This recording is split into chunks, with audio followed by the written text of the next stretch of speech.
Guys, this is why I take care of people and food. Thank y'all for joining. This is Massey Wellness's monthly meal prep club live cook with me webinar. I am so sorry that it took us 9 minutes to figure out how to go live. This is, like I said, this is why I take care of people and food and not machines. This is not my forte. We were trying to do it from the phone. That is not happening, apparently. So we were still on the laptop like we were last time. But it seemed to work okay last time. We will eventually get this, all these bugs worked out as we learn this stuff. Good to see you, Wendy. I see my sissy did some, all right, wait a minute. Something is playing. Let's cut that off. Sorry. We don't need an echo. That'll drive me insane. All right, let's get to cooking. We have a whole lot to do today. We are so excited. This is my sister. Come in here. This is my sister, Amity. This is her kitchen. We are setting her up with a whole month's worth of food. Yes. I'm so excited. It is going to be a busy 4 hours, but we're going to get a lot accomplished. We know this is going to be a great time together. And can y'all hear us okay? Wendy, can you hear us okay? I could hear myself on my echo, so I guess it's it's broadcasting. All right. All righty. So we're going to start off with the beef stock. And just so you know, we'll probably have to adjust this as we go. One of the things I teach in my book is that you do 3x5 cards, and it gives you all of the ingredients you're going to need, so that you know as you're going along. I have them all in order along with the recipe in case we need it, all in order so that we can just bring over exactly what we need and then put away what we don't anymore. So we're starting off with the beef stock. We've got the oven. Whoops, sorry, tripping over the dog. Got the oven preheated to 450 degrees, and we're going to put the beef bones in the oven. We're going to get that started, and then we're going to move on to the beef and cabbage soup. So if you want, Sissy, we're going to,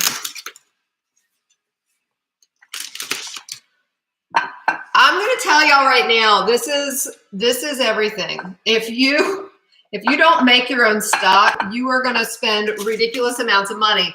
For what all Amity needed for the entire month, she spent almost $100 in beef stock.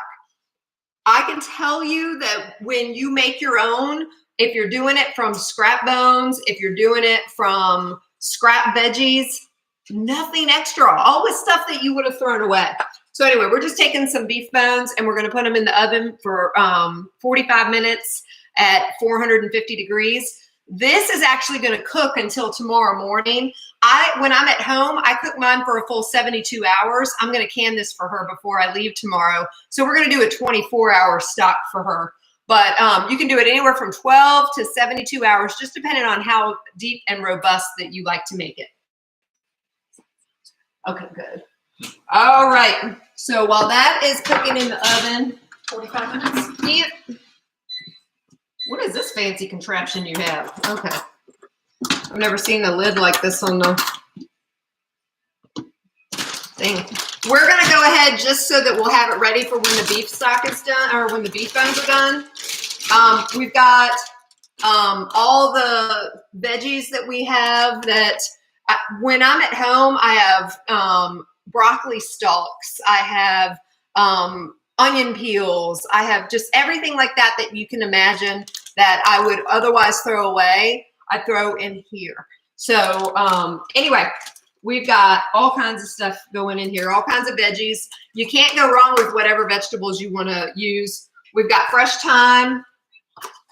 My favorite herbs to always put in my stock is thyme, bay leaves, and rosemary. So these can go in the trash. I'm going to throw a few peppercorns in there. Do you have your cloves, Sissy? Yep. I didn't realize I grabbed one of my peppercorns that weren't open. Cloves. Thank you. The nice thing about, if you see the recipe I gave you for stock, it's so flexible. It's literally just good to use whatever you have on hand. You can't go wrong with it. And I do the same with veggie stock, with chicken, with turkey. We're doing the beef bone stock right now, and it's all super easy.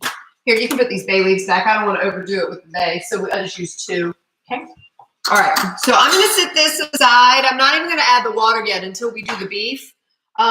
We're going to pour the beef bones and the beef, all the drippings and everything. Once the collagen breaks down, we want that in here. And then you see, we'll just add it to this pot in the crock pot.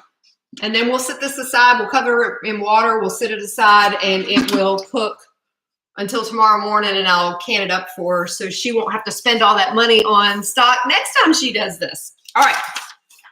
So the next thing we're going to move on to is the beef and cabbage soup. So we're grabbing our next card with our ingredients. I always have the recipe on hand. Most of these I know, but sometimes I need to look at it real quick just to know, okay, what are we doing next?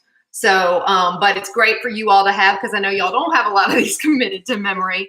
So we're going to grab all the ingredients for the beef and cabbage soup and get that started. As you see, ginormous pot of this is going to happen. All right. So we're going to go ahead and start off with, and we're doing, one of the things I love to teach people is how we can make substitutions. This is my sister's favorite soup, and her family loves it. So that's why we made it. She never puts tomatoes in it because she has a nightshade sensitivity. So, we're making this exact same recipe that you all can see in the recipes that I gave you all this month. But she's doing it without tomatoes and without tomato paste, and it still turns out amazing. All right, so need the 5 pounds of ground beef.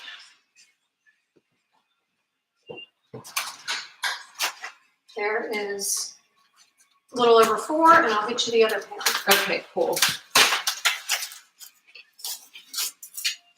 Buy more and save. See, that's the thing too. If you're buying stuff in bulk for this, you're likely spending less per pound on this meat than you would if you're just buying a little bit across a month. Another money saver. I'm gonna set this here. We'll throw it away in a second. All right.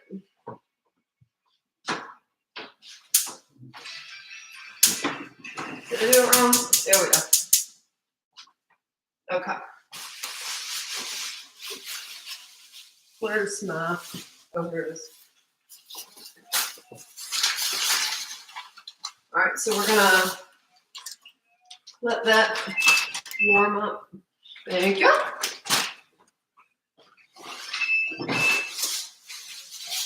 We need the sea salt and the pepper.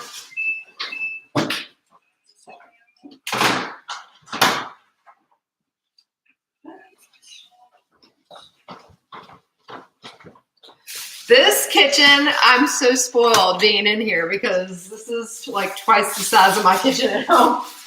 So if you see us go out of the out of the screen, it's because we got to go clear across the room to get all of the stuff in the storage area that we have set up. One of the things I teach in the book is to have a storage area and a staging area. So we're going to keep this staging area clean throughout the whole time. And, keep all of our mess over at the storage area where we can just go grab things that we need. All right. So how are you about grease in your, I leave my fat in. Yeah, we can leave it. Okay. All right. I didn't want to make that assumption.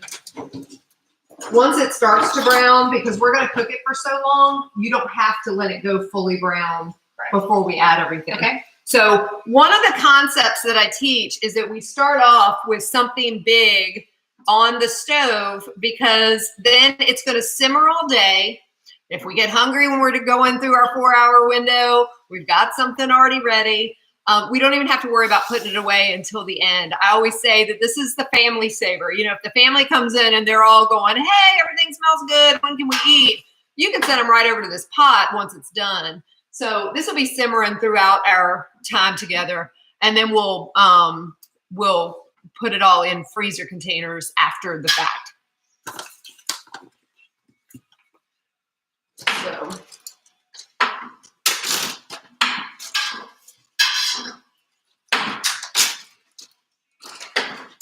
If you want to keep on assembling that, that's going to be, here's all the, oh, you have all the ingredients over here. Yep.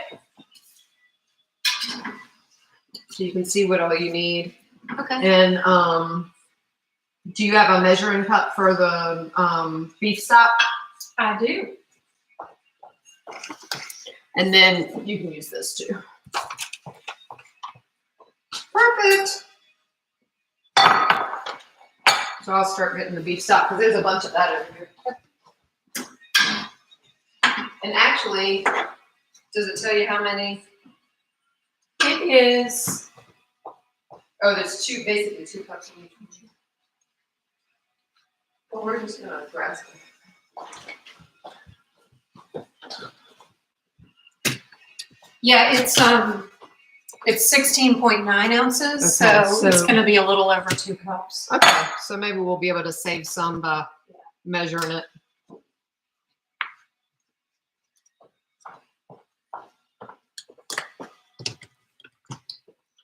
Does this require scissors? It Good must. question. Here you go. I've never had this brand. It looks like it's telling you it can just push open, but I'm gonna go with cutting.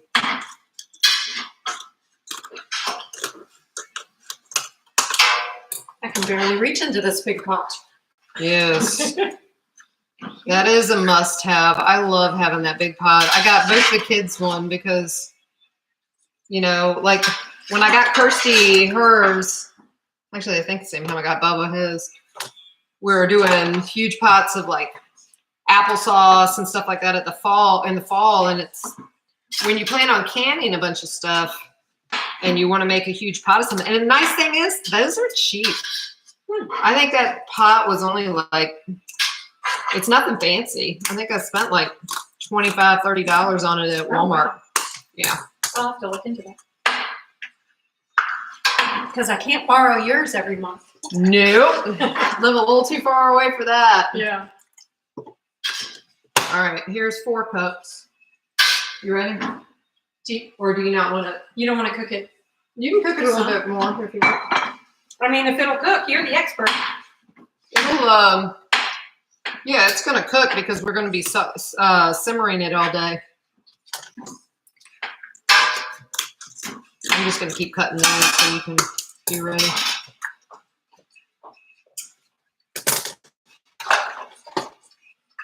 Do you want the veggies in first, or do you do the broth first? I'd usually just throw the veggies in and then the broth on top, but it really doesn't make a difference. So we need the 6 onions that we've got cut here. Yeah, this soup, it has onions, garlic, carrots, cabbage. What am I missing besides the tomatoes that we're leaving out? Is that it? Salt, pepper, obviously. Did you say garlic? Garlic, yeah. I can smell that garlic. Woo! Good stuff. Yeah. All right, so let's. 4 cups. Yep.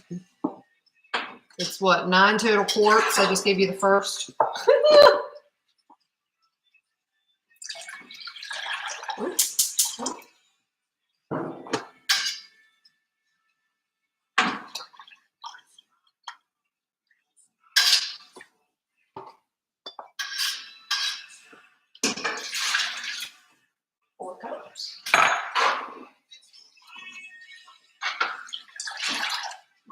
All right, that's 2 quarts.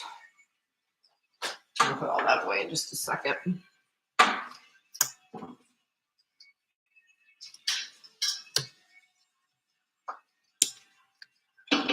Y'all make sure when you're in here that you say hey, because then we'll know you're here for when we get a chance to do those drawings. It's nothing major. We're not giving away a car, y'all. So if you're not here, I promise it's not the end of the world. It's just something we want to start doing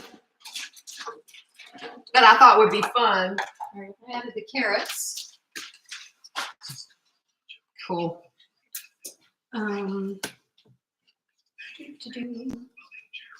Sea salt and pepper. Ooh, this is not easy to cut some of these.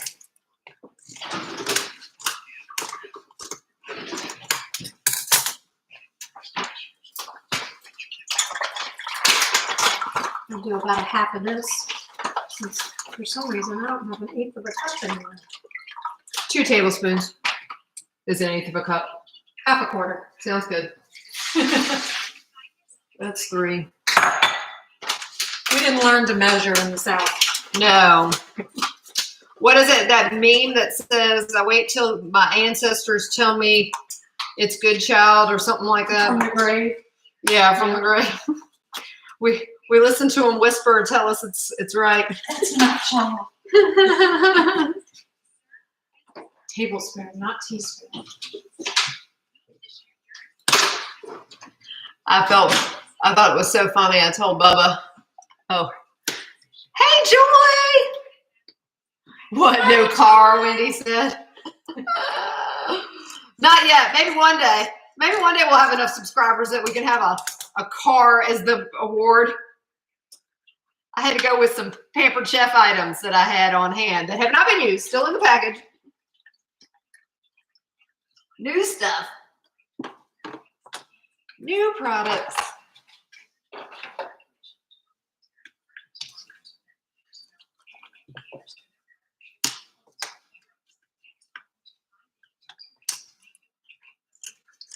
Hi, Michelle. Michelle texted me. She's having trouble figuring out the chat feature, but she is here watching. Oh, good. Hi, Michelle. All right, was that 4 or 5? I don't know.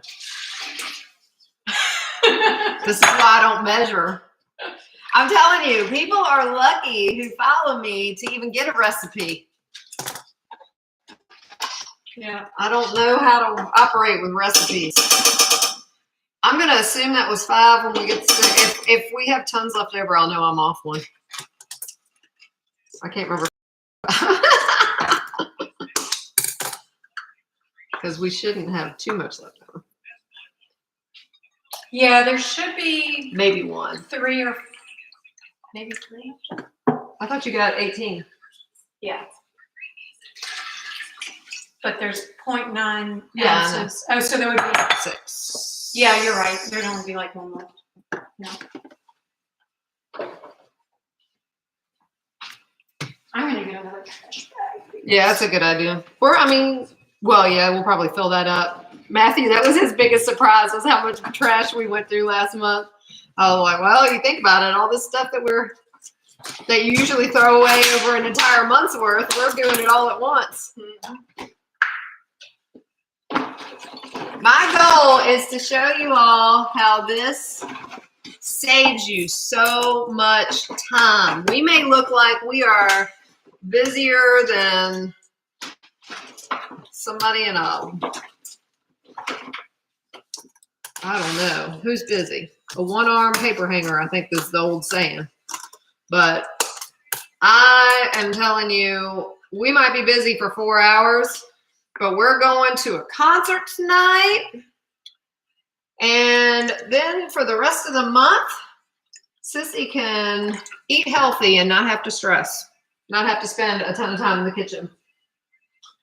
Most people think they have to give up their whole weekend to do something like this, and we're showing you that it's not true.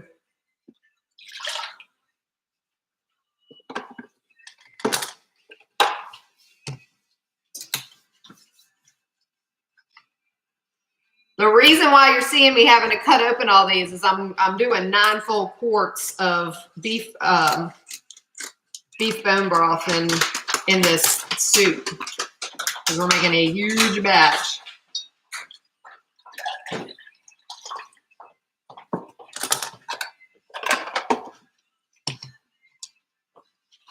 Okay, go ahead and put the cabbage in. Yeah. I would bring it to a boil. It's on high. Okay, good. And then we can cut it down and just let it simmer. Sounds good. Because it's going to simmer for the rest of our time working. Okay.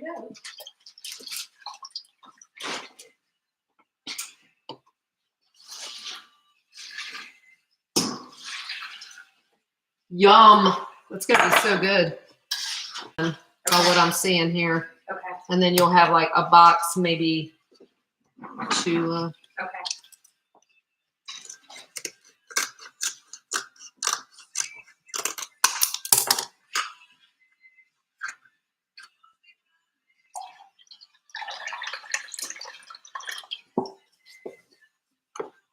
Now maybe one more. I think this is what we'll do.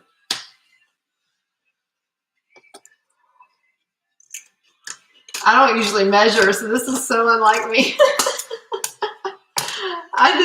You're the one that's going to be eating it, so I want it done right.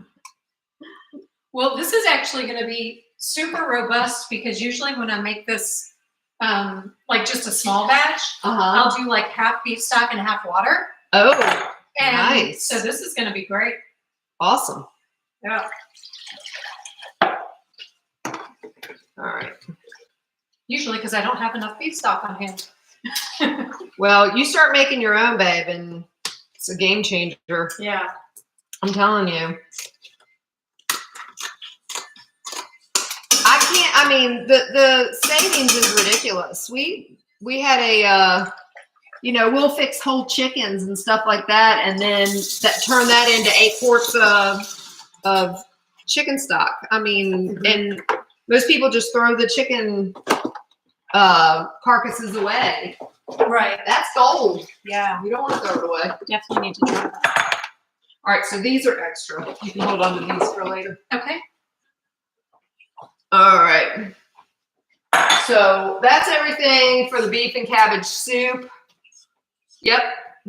We got everything in there, so we can set this aside. All we got to do is just let that simmer. We're going to move on to the next thing.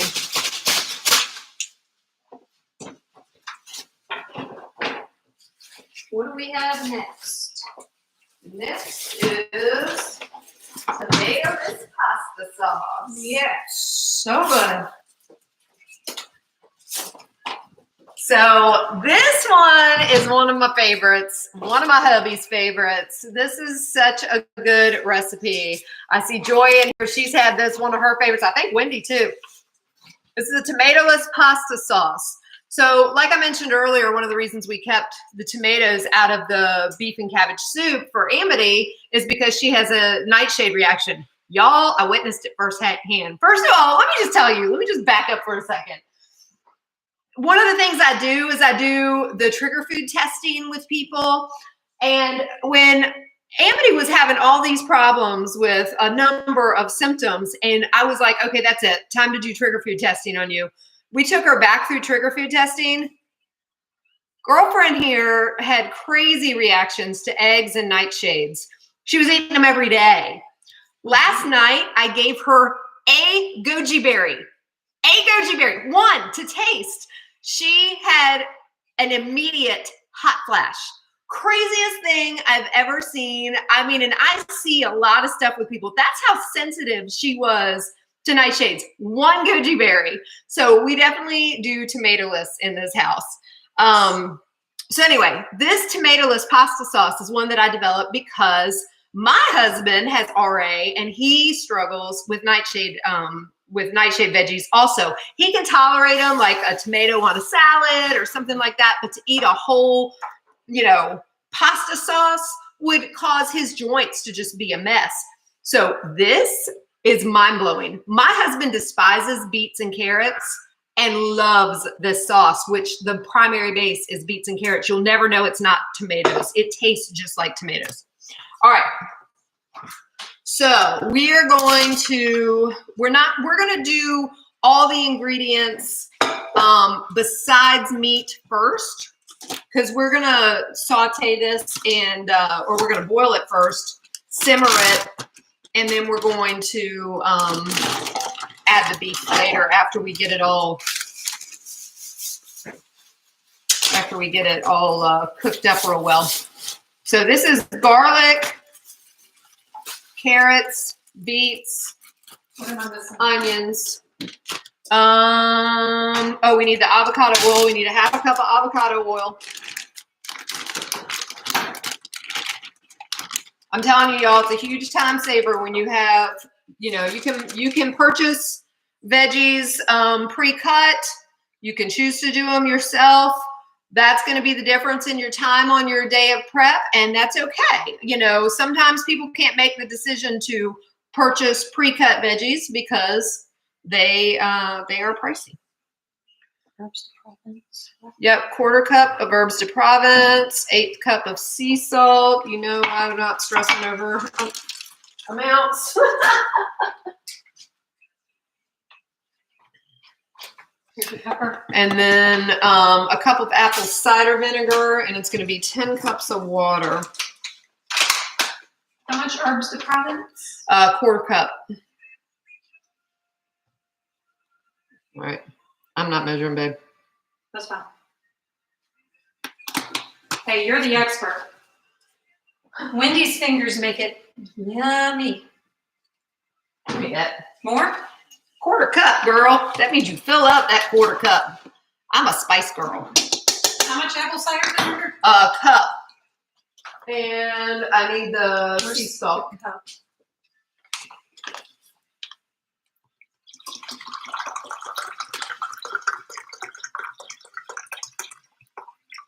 Ooh. Sea salt. Mm-hmm. And this is why it's so great to have this right here, because you don't have to think about reading through your recipe. You just got it all right here. Just go on down the list. All right. Okay, I just wanted to be sure. Actually, I'll be nice so I don't make y'all go with too much salt. Did I forget anything?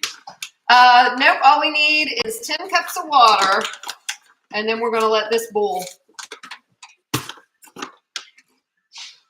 I can use this. Or that, even better.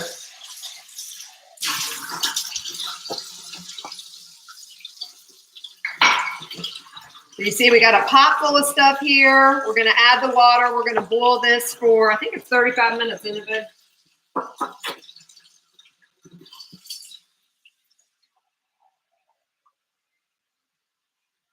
Again, this is another one of those things that if you read the recipe, I don't do it this way because I know I'm going to have it simmering for a little while. The ingredients or the recipe tells you to saute the onions first, do all this stuff. I don't do all that. It's going to get cooked up just fine for the purposes of this recipe. Sometimes you need to do that for the flavor, but this one has so much flavor, you don't have to worry about that. I was amazed the first time I tried this sauce at how much it tastes like regular tomatoes. Sauce. I know, it's crazy, isn't it? Crazy. Crazy. All right. Yeah, Wendy said definitely one of our favorites too. It's definitely delish. And no hot flashes. That's right. No hot flashes when you have this. And that's the one that Linda said don't. She said we could bring it up to boiling, but don't keep it on that, right? Yeah. We don't want it anymore. All right, so just keep an eye on that because we'll need to simmer it and put the top on it and cook it for a little while before we use the immersion blender to do all that. We can, after we do the immersion blender, then we can do the turkey. We don't need to worry about, she's doing ground beef, which again, guys, that's the flexibility of all this. You don't have to, you do not have to stick to the ground meat suggestions that I make. I make this recipe with ground everything. I've done it with ground venison, ground beef, ground pork, ground turkey, ground chicken. whatever you have on hand. I've done it with a blend of it all. It's good stuff. All right, and you can do it without any. As a matter of fact, the original recipe I wrote, then of course my husband is going to have added meat. We love meat. Yes, yes. All right, and let's hear. Wendy said it blew me away too the first time I had it. I know, you'll never believe it's not tomatoes. It's amazing. All right, so we're moving on to the next thing, which is the Pistachio Trail mix. So I just need a big bag. Trail mix bag.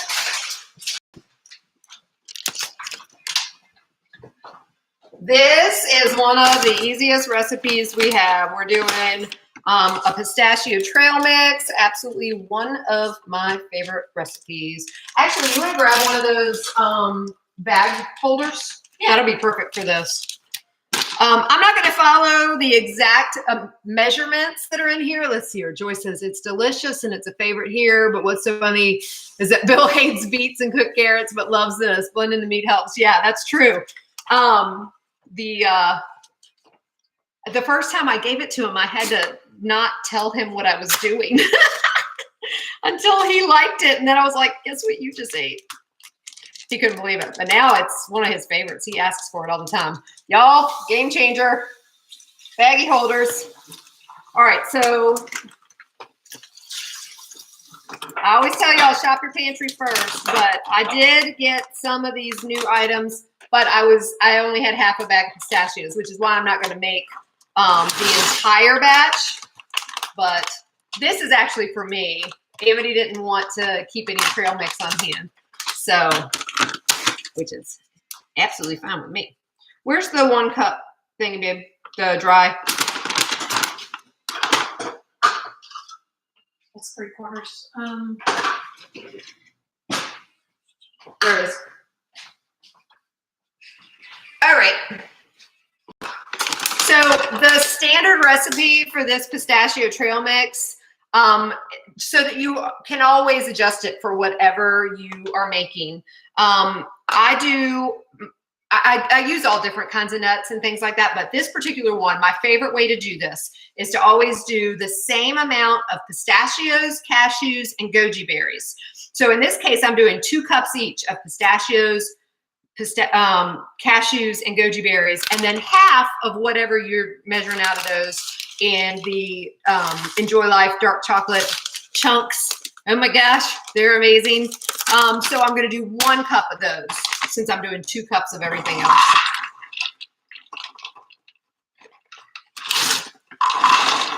And it does not have to be exact. You do not need that little thing in there either. Oh, look, I'm almost done. Guess what? It's all going in there. All right.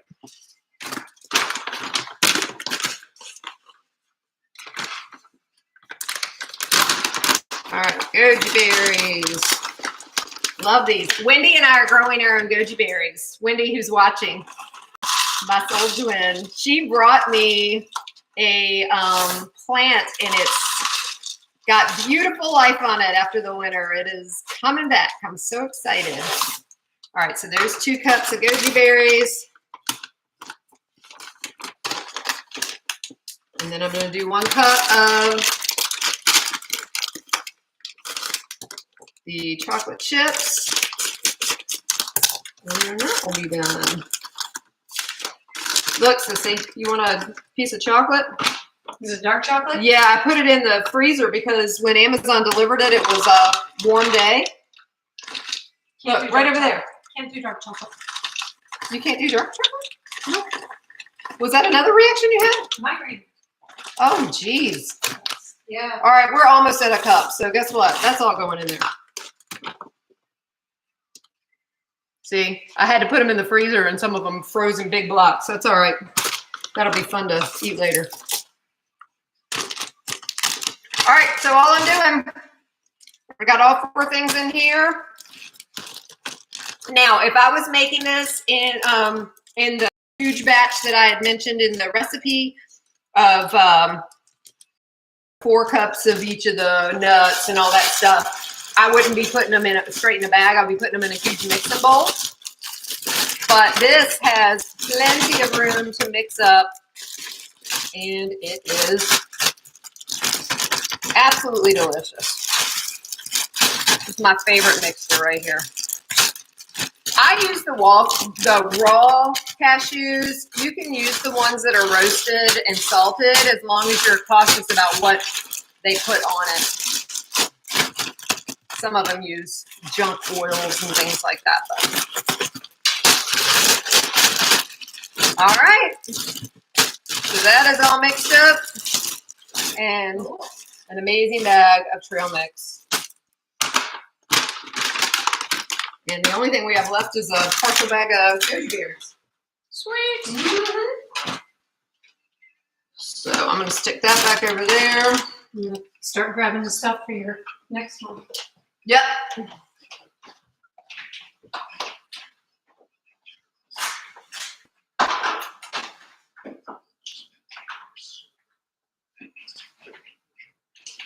What's wrong? I made a mess.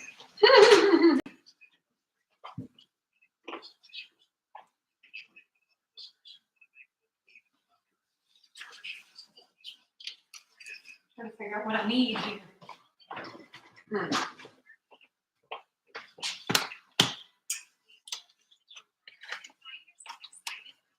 All right. That's open. Here, you can take this back. We're done with this, wherever we're putting all the ones that we're done with. Alrighty. All right, next we're making the chili seasoning. This is something we keep on hand in all of our family's households. My sissy needs it too. Now, I'm going to tell you, it's funny because, like I said, with the nightshade, she typically shouldn't be doing these peppers, but she doesn't seem to have as much trouble with this type of seasoning as she does the tomatoes and stuff. So,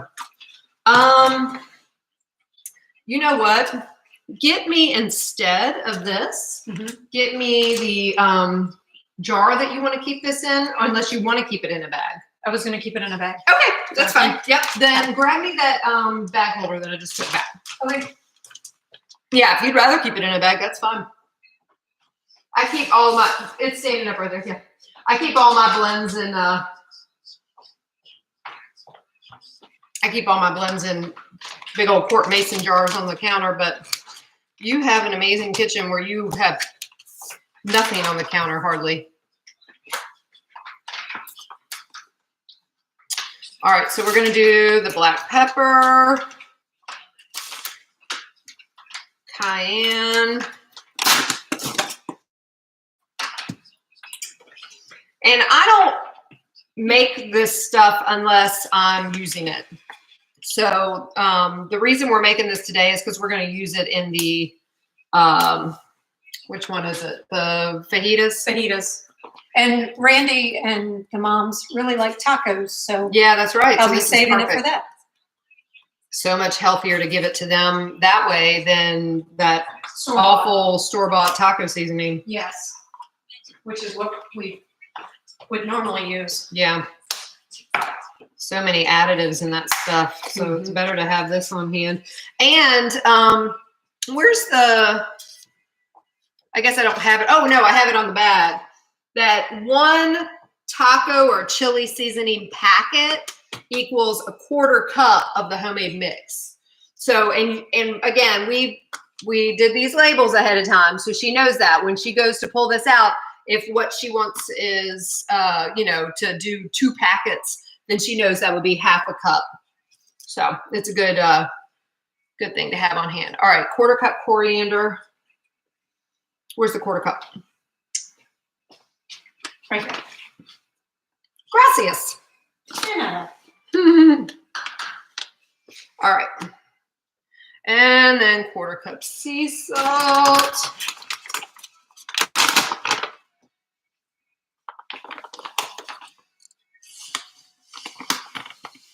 We did have enough cayenne. I know you were worried we wouldn't. Oh, good. All right, quarter cup sea salt, quarter cup oregano. Here, I'm going to start moving stuff around here if you want to. We don't need them.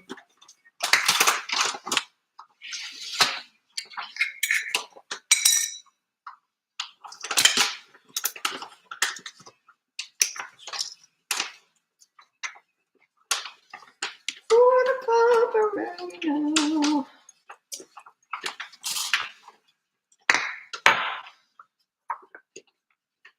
Quarter cup garlic powder. This does not want to seal. Then I'll just take it over here. do you Stick a have clip on it? Yeah, I was gonna say clips. Those Twix-Its clips, I use those all the time for stuff like that. All right, quarter cup garlic powder, quarter cup onion powder.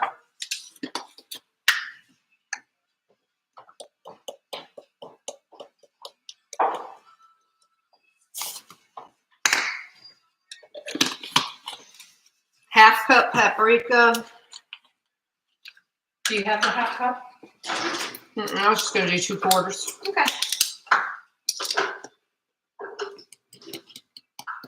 Math is a beautiful thing. It is. Look, it was the whole thing. I had a Oh, is feeling it? that would be about right.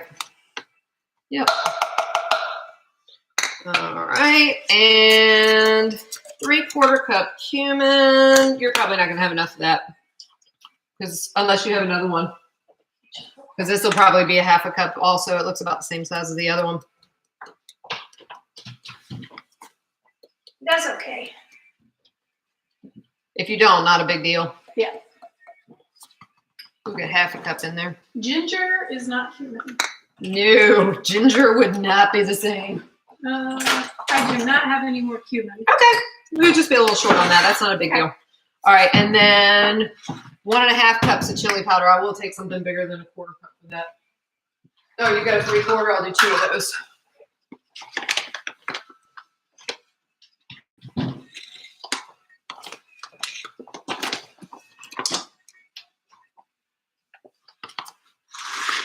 All right. And now. Smells so good. I know, doesn't it? Oh, making me hungry. I know. That's the thing. All this food all around us. We got plenty of things we can munch on if we need it. Me, I'm just lucky if I drink enough water during this session, because that's what I did last time with Matthew, and I'll do it at home sometimes when I'm doing this. I'm like, oh my gosh, I haven't drank any water because I'm in the zone. I'm just rolling. All right, there you go. Homemade chili seasoning, taco seasoning. It is so delicious. And there's a label on it telling you that a 1/4 cup equals 1 packet of the store-bought garbage that you don't ever need to have again. All right, there you go, sis. Thank you. You're welcome. Next up. Woo-wee.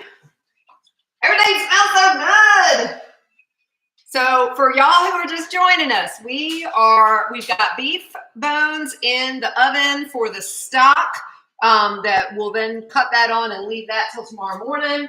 We've got the beef and cabbage soup. We've got the tomato-less pasta sauce going on top of the stove. We've already done the trail mix. We've already done the taco seasoning. And now we're going to do something else I'm taking home with me. She didn't want it.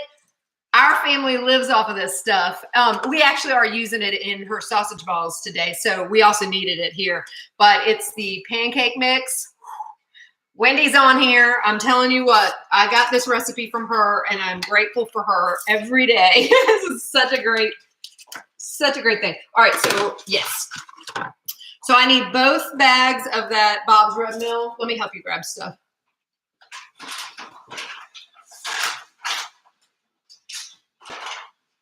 Coconut sugar, goat milk. You got the baking powder and baking soda? Yes, ma'am. The only other thing I think I need is sea salt. Okay. All right. The thing I love about making it in this big batch is that 2 bags of the 44-ounce Bob's Red Mill comes out to, wait a minute. No, I'm about to do wrong. I'm about to do double. Woo!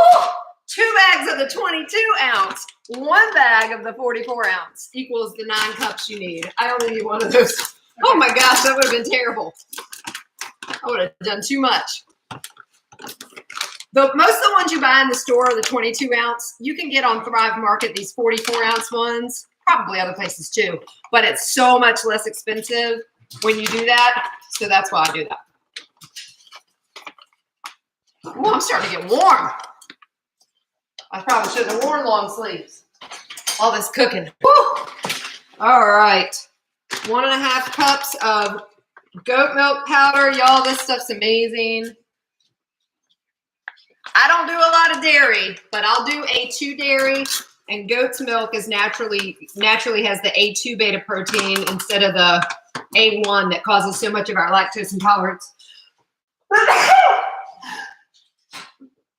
Excuse me. Bless you. I think all that chili powder just got to me all of a sudden. It is strong. It is strong, isn't it? Woo-wee. All right. All right, so I'm doing, if you hear this incredibly ferocious dog in here, Zoe, she's destroying a toy. Right behind the camera. Right behind the camera. You're so ferocious. She's so funny. All right. As long as she doesn't knock over your ring light. Yeah, let's not do that. All righty, I need 2/3 cup of coconut sugar. I can choose the third twice. Oh, there is a 2/3. Yep. I don't know why I thought that.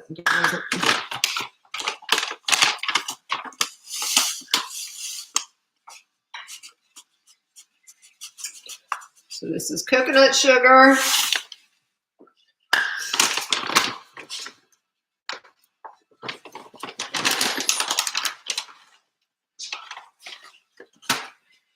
Quarter cup baking powder. What do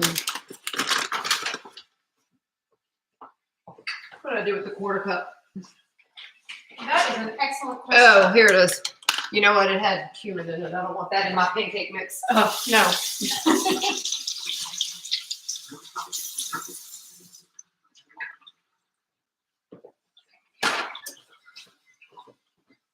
I'm pretty flexible with taste, but I don't think cumin in pancakes would be my favorite. All right. So quarter cup of baking powder. Let's make sure it's good and dried out.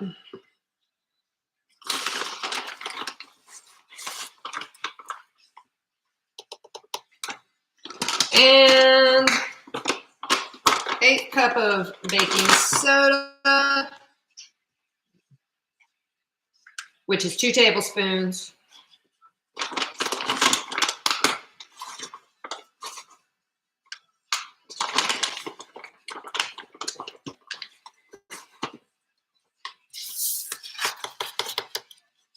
We had 2 together? Yep. You were like, where did that go? And 1 tablespoon of salt. Sweet. Beef bones. Beef bones are ready.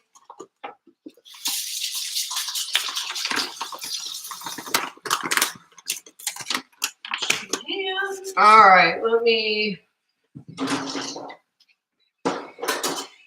choose this. I'm just going to mix all this up really well. And I brought jars, so since I'm taking this home with me. Oh, do you want your jars? Yeah. If you wouldn't mind grabbing the canning funnel and the jars. Okay, doke. And you guys can add vanilla bean powder to this. You can do whatever you want. You know, you can get creative. I usually just add vanilla extract to the water when I'm making it. But the nice thing is, once you have this pancake mix mixed up, talk about easy. 1 cup of the pancake mix, roughly 1/3 cup of water. You could do a little more, a little less, depending on if you like it.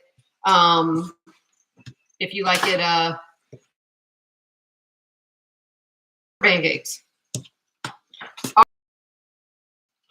We don't need that now. That's for tomorrow when I'm. jars out for canning. Yeah. All right, I'm gonna move this out of Sissy's way because I'm gonna show you. Let's see here.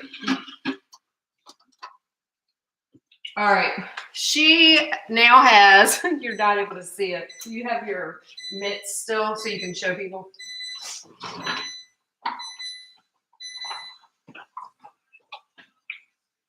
So we've got the beef bones that just came out of the oven.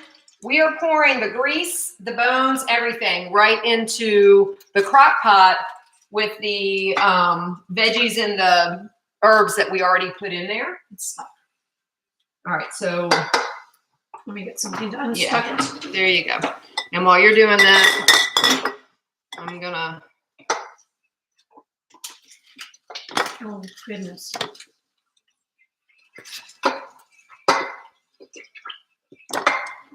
Okay. I need to do some surgery real quick.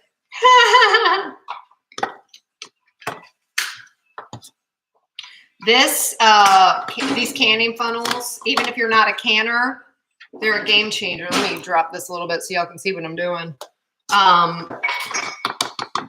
They save a huge mess because the mess you would make trying to fill these jars is ridiculous. And Zoe's praying I make a mess. She's over here looking up at me going, please fill something.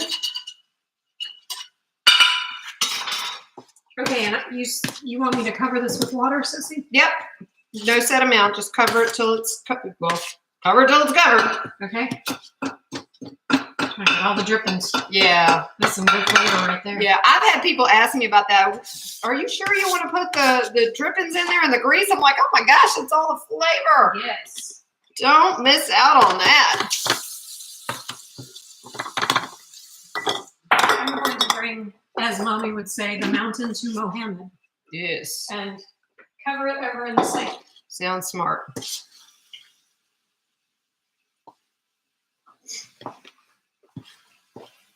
This pancake mix usually does about 3.5 quarts-ish.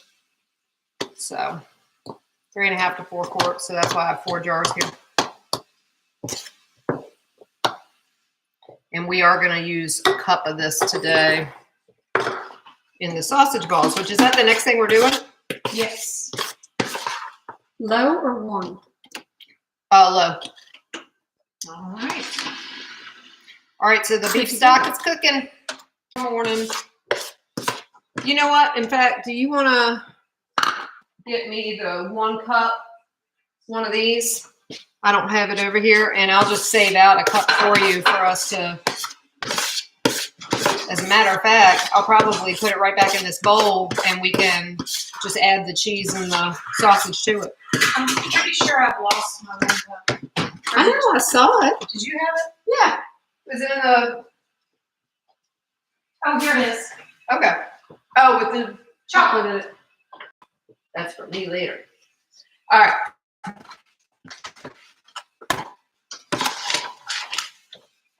So that way I'll make sure we have what we need out, and then I can just put the rest away.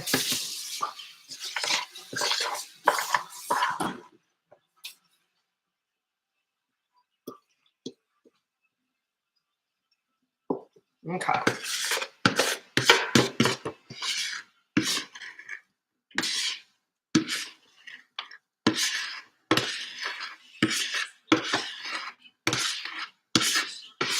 What timer do you want on the tomato-less pasta? You can put 35 minutes and we'll check it. When I do a big batch, sometimes I do it a little longer. It just depends on where we're at with what we're doing. That's one of those things that can be flexible. Sweet. All right, so I'm just going to put lids on all these. I did make a little bit of a mess still, but not much. Not like I would have if I was trying to fill these things without a cannon funnel. All right, pancake mix done, y'all. We are rolling, sissy. 1 hour in. Yeah, we started 9 minutes late, so we're less than an hour and we've already done all this. This is amazing. I'm going to put the lid on this if you want to talk to the people. I have to talk to the people. Hi, people. You don't need that. You don't need that bowl now. Oh, I made the executive decision that we would keep using the one because we've already sweet. grained it with that, and that's already measured out. I'm not used to live. That's all right.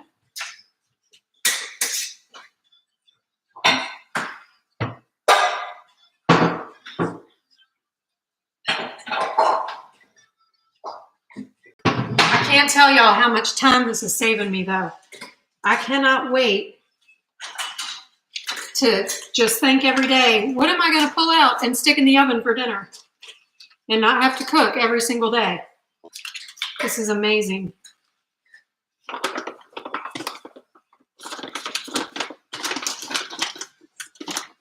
And Amity is one that does cook every day. So this is truly going to give her a lot of hours of her life back.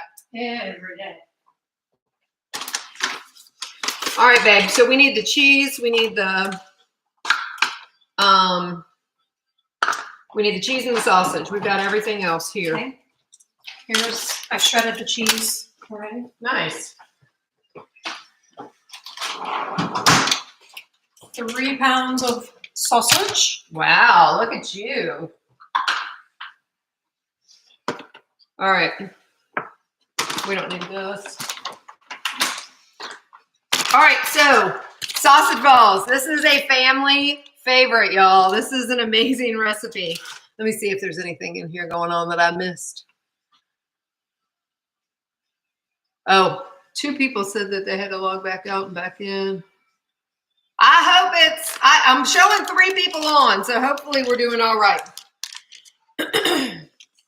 Anyway, sausage balls. This is a family favorite. This has been a recipe that I developed using Bisquick 30 years ago, okay?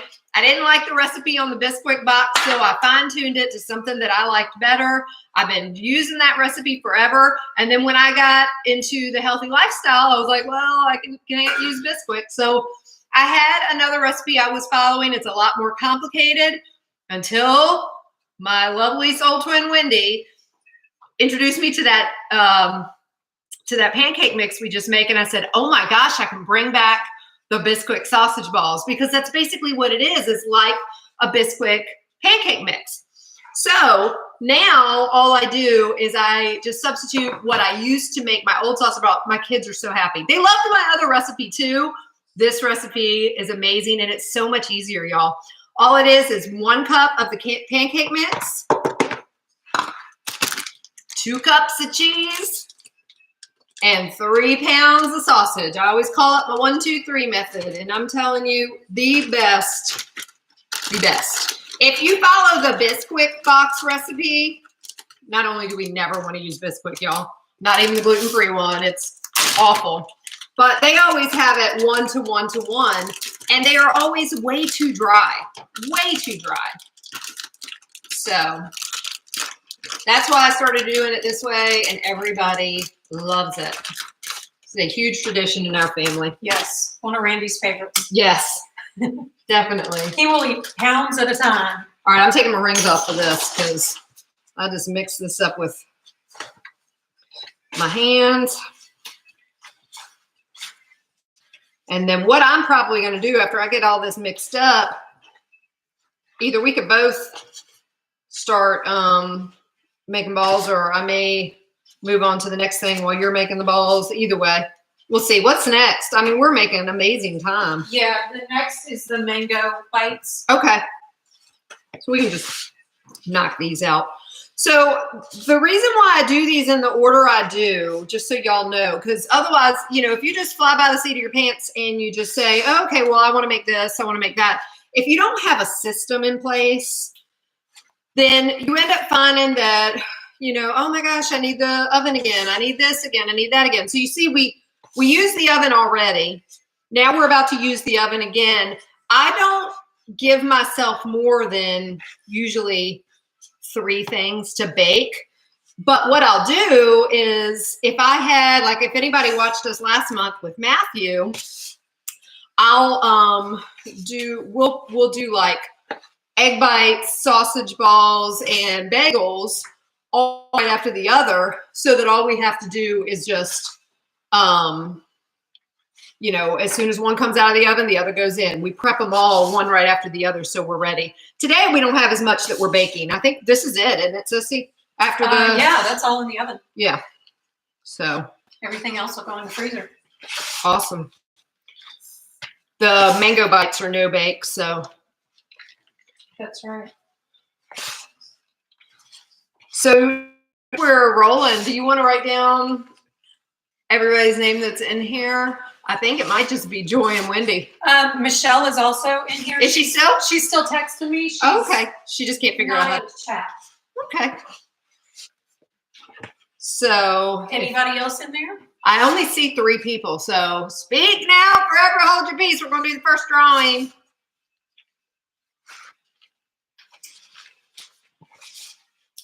I was going to wait till, you know, a good hour and a half, 2 hours in, but I don't think we're going to make the full 4 hours, babe. Fast as we're moving. We're just good like that. We are good like that. That's why it's always great to do this with a friend. Oh, we got 5 people now. Y'all speak up if you're in here. We're getting ready to do the first drawing. I have Michelle, Joy, and Wendy. Because all we can see is the number of people. I can't see who. See if you hover over that number, babe, if it tells you who's in here. Okay. Where's the number? See to the left of my head? Nope, doesn't say. I don't want you clicking because we had so much problem. Margie's here. Sweet. Who else? I wonder if Mommy's watching. She might be. She could be. I did give her the link. Yeah, I was telling everybody, don't stress if you don't make these drawings. We're not.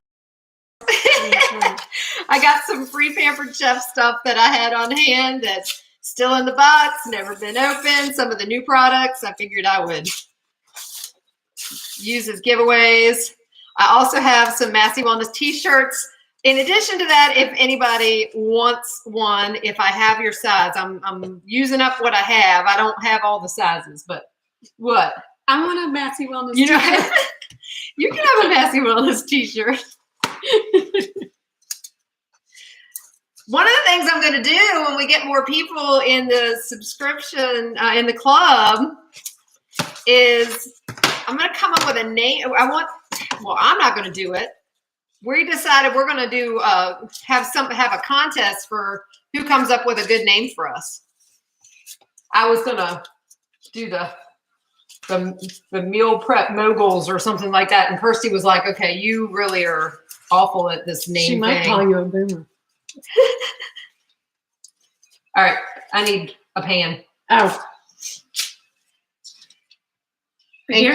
Yep. There we go. You can shuffle those around and draw a name.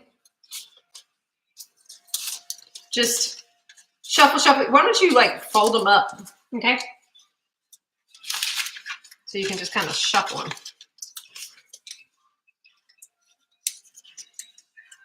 Anybody else?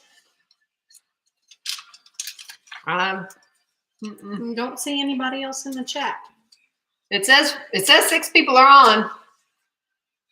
All right, whoever's in here, y'all better speak up because we're about to do the first drawing. It just said 6 people are on, so somebody else just signed in. Yeah. Tell us you're here so we can put you in the drawing because we can't tell who's here. All we can see are numbers. Let's see you in the chat. Until you're in the chat. But yeah. Wendy, Margie, y'all are good at names. We need to come up with who we're going to be for this club. All right, you want me to pick the first drawing? Well, you want to wait? Let's see if. Oh, that would be me, and I'm not eligible, Bill. Thank you, baby. You don't want some Pampered Chef stuff? We don't have it enough in our house? No, that's right. You are not eligible. All right, go for it. Who else? Yeah, I don't know if it's Mommy or not Joy. She probably wouldn't know to be able to. We won't put her name in anyway. Yeah, we won't put her name in. She won't want the Pampered Chef stuff. I'll give her a free t-shirt anyway. There you go. All right, you gonna draw? I am going to draw.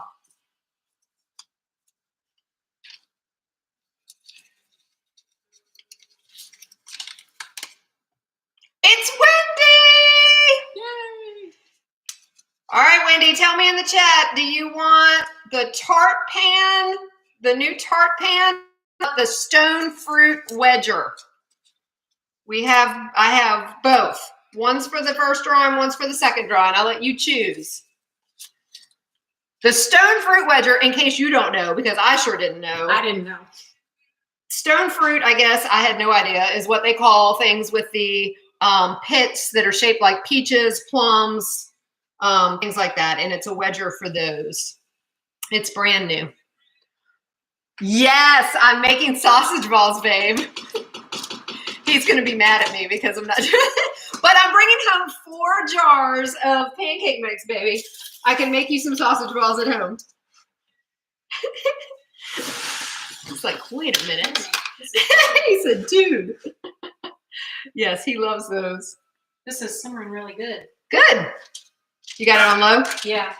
You got a lid on it? Yeah. Okay, good. Should I leave the lid on? Yeah. And then just stir it up every now and then. Okay.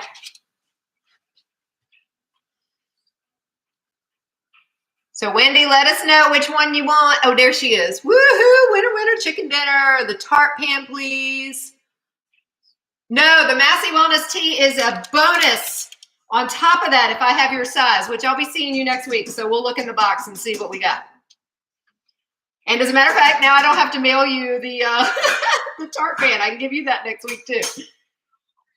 Perfect.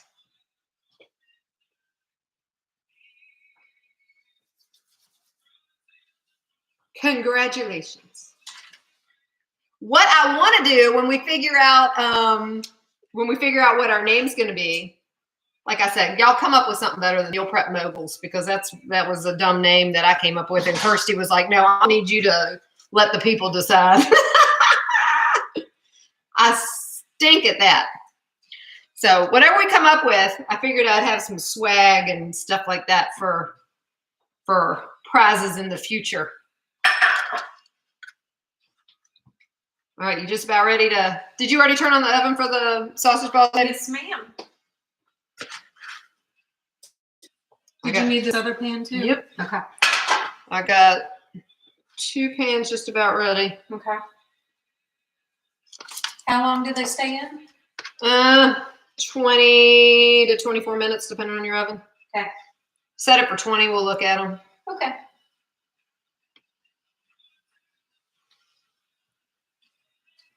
All about saving money. Yes, ma'am. Yes, ma'am. All right. Sissy, if you want to put both of these in the oven. Okay. And I'll start on this one.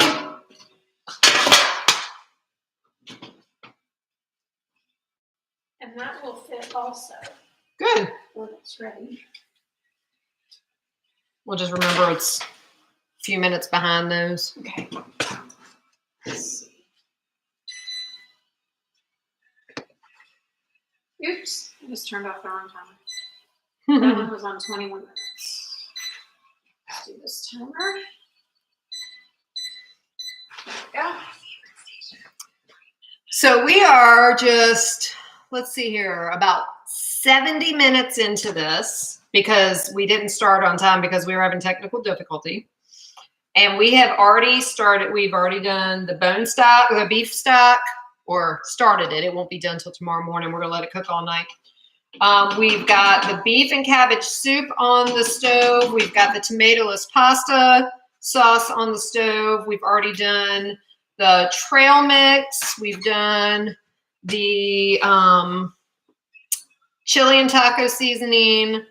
We've done the pancake mix, and now we're doing the sausage balls. So that is a lot accomplished in just over an hour. Pretty amazing.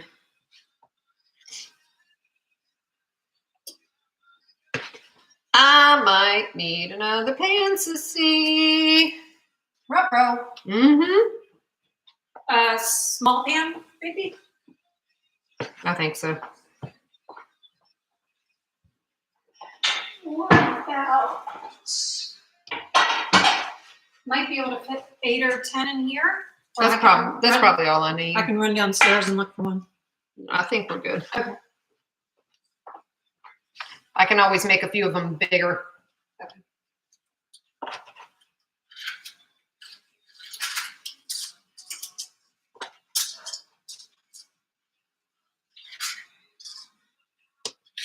All right, babe, that one's ready. Okay.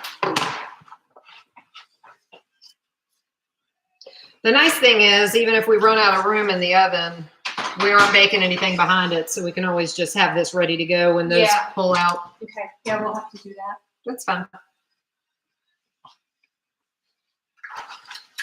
I do have the top oven, but it's not preheated yet. I'll preheat it. That one, isn't that one convection only? It is. I mean, I don't know anything about convection ovens, to be honest. I've never used them. They cook faster than regular bake. Oh, okay, so we just need to watch them. Yeah. What is that, kind of like the air fryer? Because the air fryer cooks faster. I believe so. I've never been able to figure out the concept, but Interesting.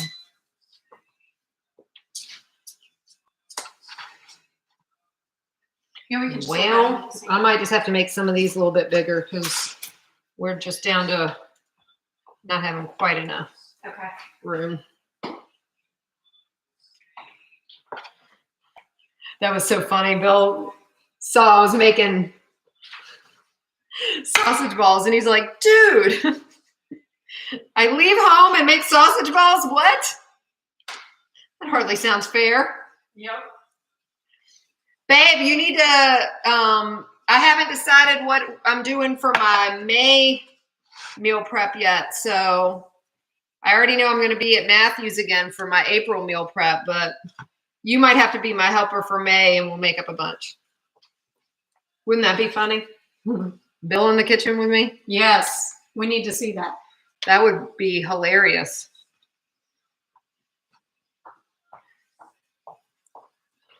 I'll know in a minute if he's still on here because he would probably protest that. I don't know. He'd be funny.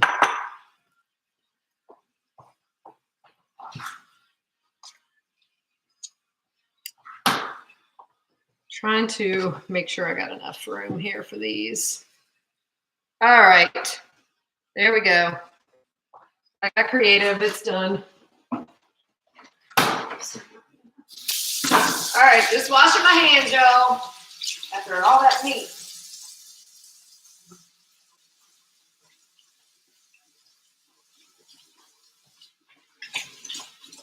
Okay. Ooh.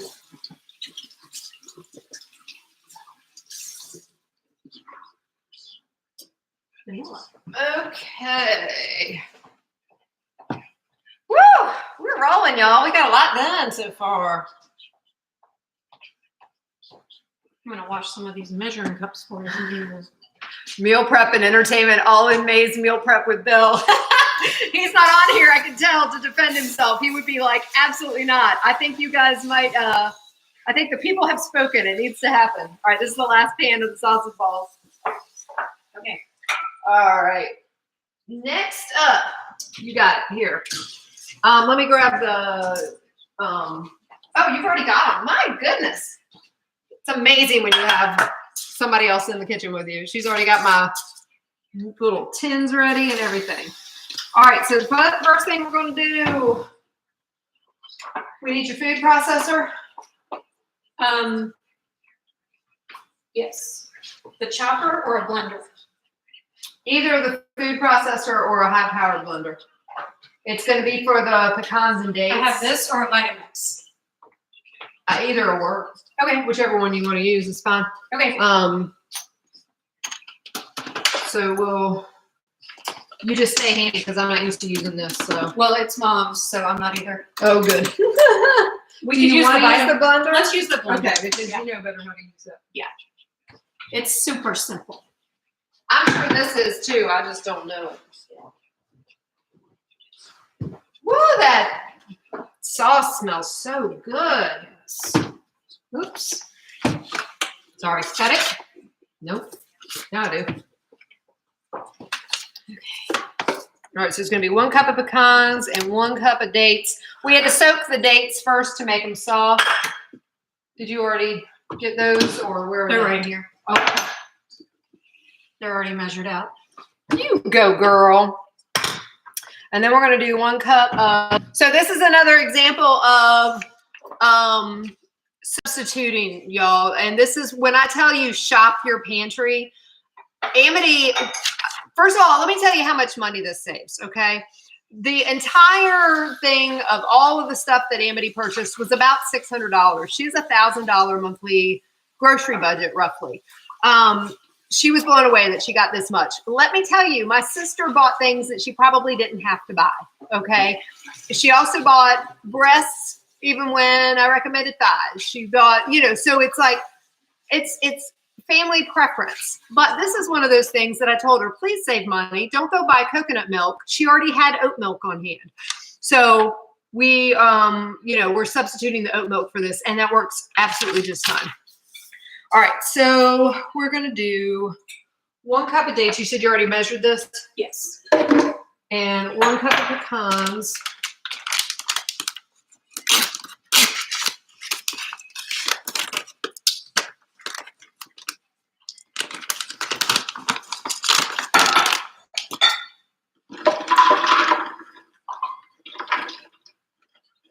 And if I didn't say what we're making, this is the no-bake mango cheesecake bites. This is for one of her snacks or desserts. Or breakfast. Or breakfast. Why not? You can't eat cake for breakfast. You can absolutely have cheesecake anytime you want. Especially when it's healthy. All right, sis. This is all you. I'm going to let you blend that up because I have no idea how to work your Vitamix. And then... I've never done dry stuff in it. I've never done dry stuff in it. It'll be fun. It'll just... So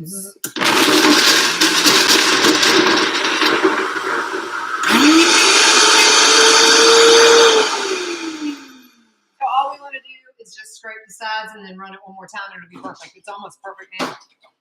I just don't want you to not have the amazing flavor of the yeah, right? The dates make all that sweetness. So I just want to make sure that's well mixed in. So one more good hit on that.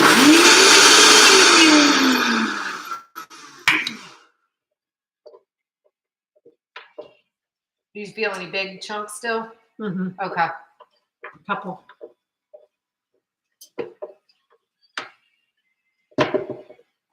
Let's see if this works.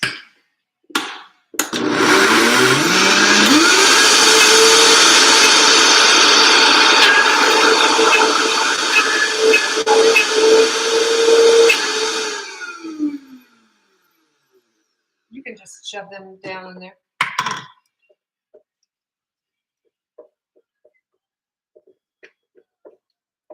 It's like cake already. Yeah. And this is going in the base of each of the...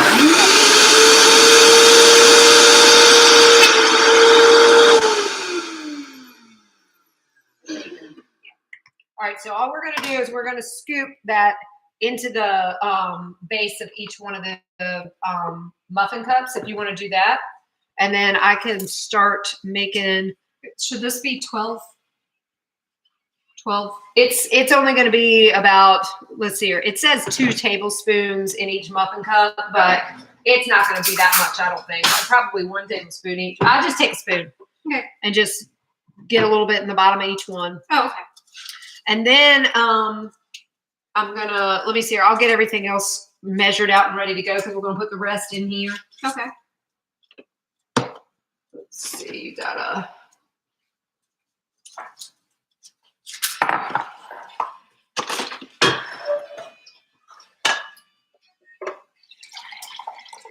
This is my downfall because I don't bake. Well, this is perfect because it's no bake. I cook all the time. Right, but that's why this is so perfect for you because it's a no bake cheesecake. You don't have to bake. Right? Mm-hmm. Well, I mean the prepping. Right. But it will be so worth it. Yeah. It smells so good.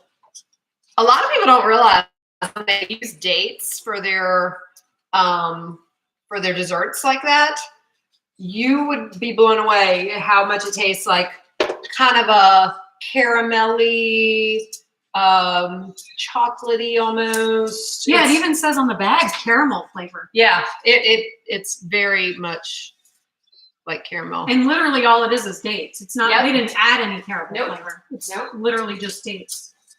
Frozen mango in your bag? Yes. Far back, right-hand side of the freezer.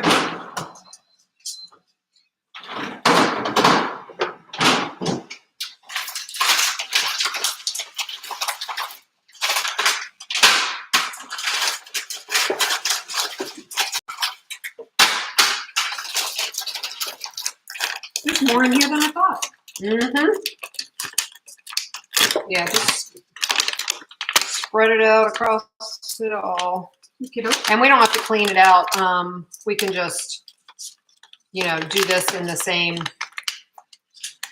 My goodness, I'm going to have to cut that.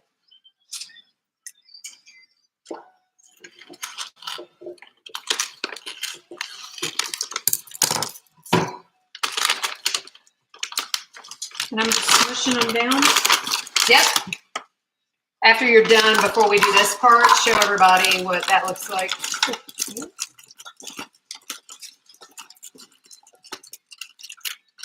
All right, I'm just gonna have this here.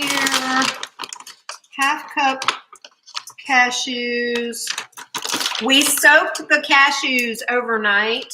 You have to soak them for at least an hour so that they're soft enough to make this. This is actually, Joy, you'll love this. This is actually a vegan cheesecake. And Joy has learned to make a lot of her, you know, treats and different things like that with cashews, because it is a really good substitution when you can't use cheese, because Joy can't. Joy's dairy free. Something else we found out about when we did our trigger food testing. That's some powerful stuff, I'm telling you, to learn all that. All right, where's that half cup? Oh, here it is. I'm going to scoop this whole pecan out of here that didn't get blended and eat it. Perfect. Why not? Where's your stove? Under the sink. Oh.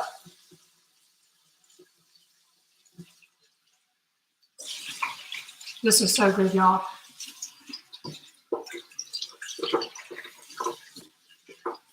That's a nice thing. When we're sitting here doing this for you, licking our fingers, it's for us. Well, that was my thought. I'm not serving this to anybody. So. Right. So who cares? All right. So here's our soaked cashews.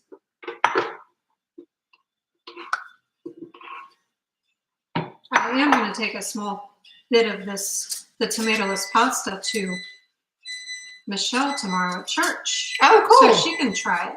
Good. Before she makes it in her kitchen. Good. All right, 3 tablespoons. Are you almost done with that? I'm getting there. Let me wash this. I can't believe how much was in here. It looked like hardly anything. Mm-hmm.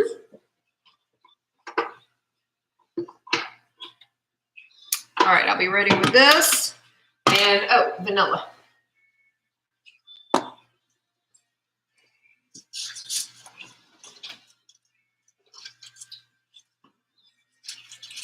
Woo, that is smelling so good.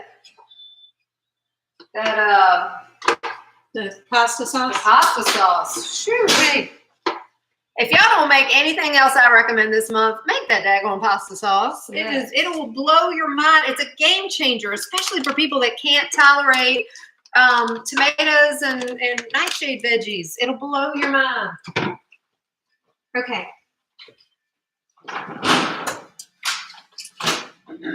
So, I think that's what we're eating today.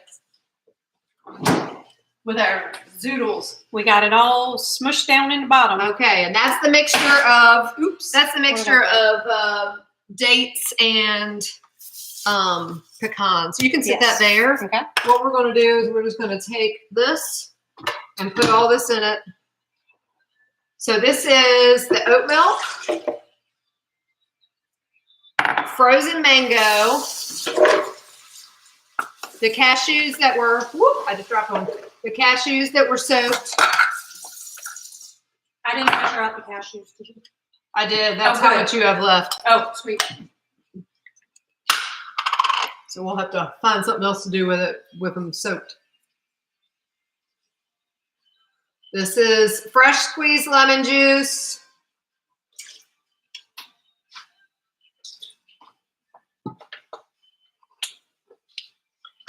And vanilla extract.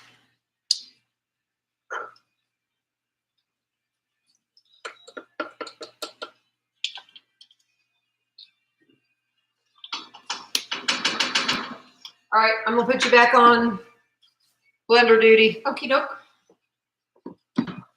Oh, and I think I know what we can put these in. A container. Okay.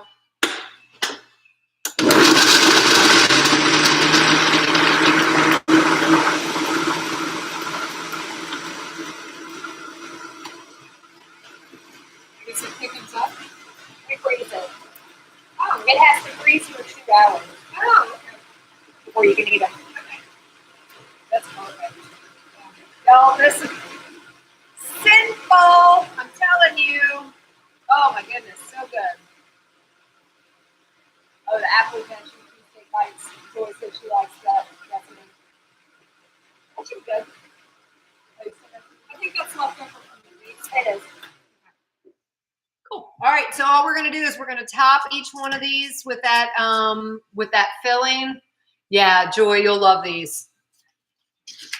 And then they're gonna go in the freezer.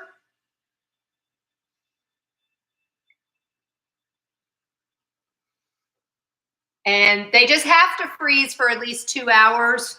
We're just gonna leave them in there for now until we figure out what container she's gonna keep them in. But we'll just stick the whole pan in there for at least a couple hours. Was I supposed to measure a certain amount in each one? Nah, I mean, you can eyeball it. You're cooking with me. We eyeball. I never measure anything. I just do. I think that's just in our roots, babe. It's just our roots, that's for sure.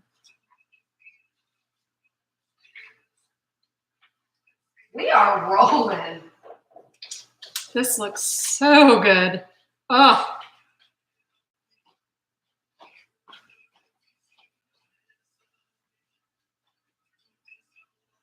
Woo-wee. Y'all, this is really incredible because all we have left to do, other than we're gonna blend up actually we might do that first. How long are we left on the? Last time I looked was 7 minutes. Okay, that must be with one of them's 1 minute, one of them's 20 seconds. So 20 seconds. Okay. So if it is tender, if the beets and everything are tender, we'll go ahead and blend that up. Okay. And then we can do the meat to add to the sauce. Okay. If not, we'll do the smoothies first because that'll give us another little bit of time. I don't know what to do. Okay. That's the bottom one. Okay. I'm just going to stick a fork in it and see. Do you want to turn it off? No, not yet. Finish filling these up to the brim. Yep. No, I think we're going to keep going. We'll let that simmer a little bit longer. You want me to set another timer? Nah. We'll do the smoothies. We'll come back and check on it again. Okay. So I'm going to go grab the bags for the smoothies. The bags in the bag holders. The bags are. Yeah. Okay, so mango bites are done. They're all full. You want me to put these in the freezer? Would you rather put it in the outside freezer? Or okay. And then that was She is blessed with another freezer. I can't wait to make these. When I read the recipe, I was like, this is what I need in the freezer. Yes, I'm telling you. And that's one of the strategies, y'all, to be able to make sure that you aren't making poor decisions. When you've got things like that on hand and all of a sudden you have that crazy sweet craving, you're not going to go dive in your kid's Easter basket, y'all. You're going to go to the freezer and get a mango cheesecake bite because it tastes so good. And you know that it's made with all healthy ingredients. So this is all part of the strategy of doing. Wendy, I just wanted to show you. This is your new time. I'm going to write your name on it. Not that I'll forget, but we're going to do one more drawing. Not right now, but in a few. Did you say we're doing smoothies? Yeah, we're doing smoothies next. Can you check the sausage? So I'm going to pull all these. Oh, yeah. See, the top one's already done. That was the convection oven. Oh, that's funny. Yeah. Do they look? Yeah. They're done. All right, so we're going to get this out of the way. Y'all, look at these beautiful sausage balls. Yum. Yummy. They are amazing. Actually, you know what? I don't need these big for your smoothies. I just need them little. I'm going to set the, what do you think, Wendy? How much longer do you want me to set it for? Good 5 minutes.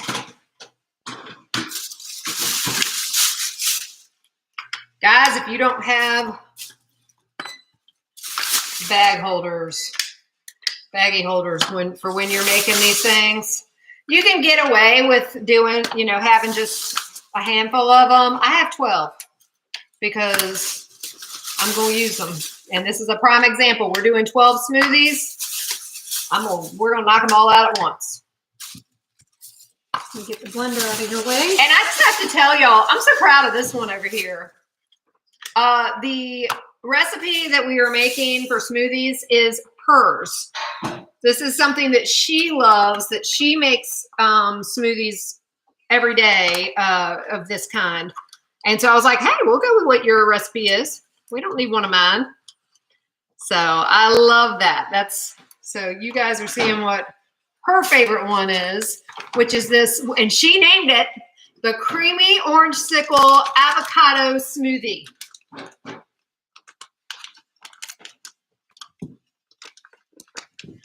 So I'm just putting bags on all these that she already has pre-labeled.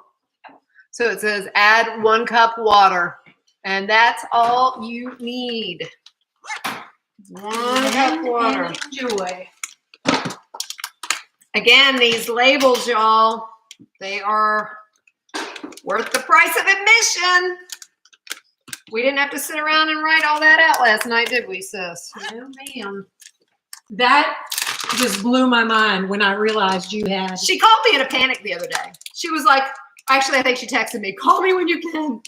She was in a panic. She's like, we got all this stuff to do and everything. And I'm like, hold up, sis. The resources are there. You got this. And I sent her the link because she didn't realize. And she was like, oh my gosh. I am no longer stressing out. You've already done it all. I got you. It is so great to be able to just go to the website, print everything out, and stick it on a bag. Mm-hmm. Perfect.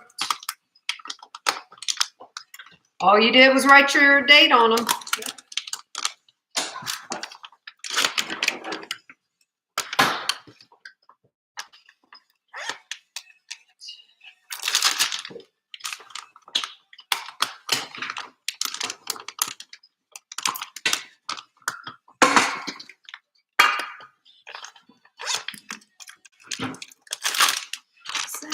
Oranges and peppers.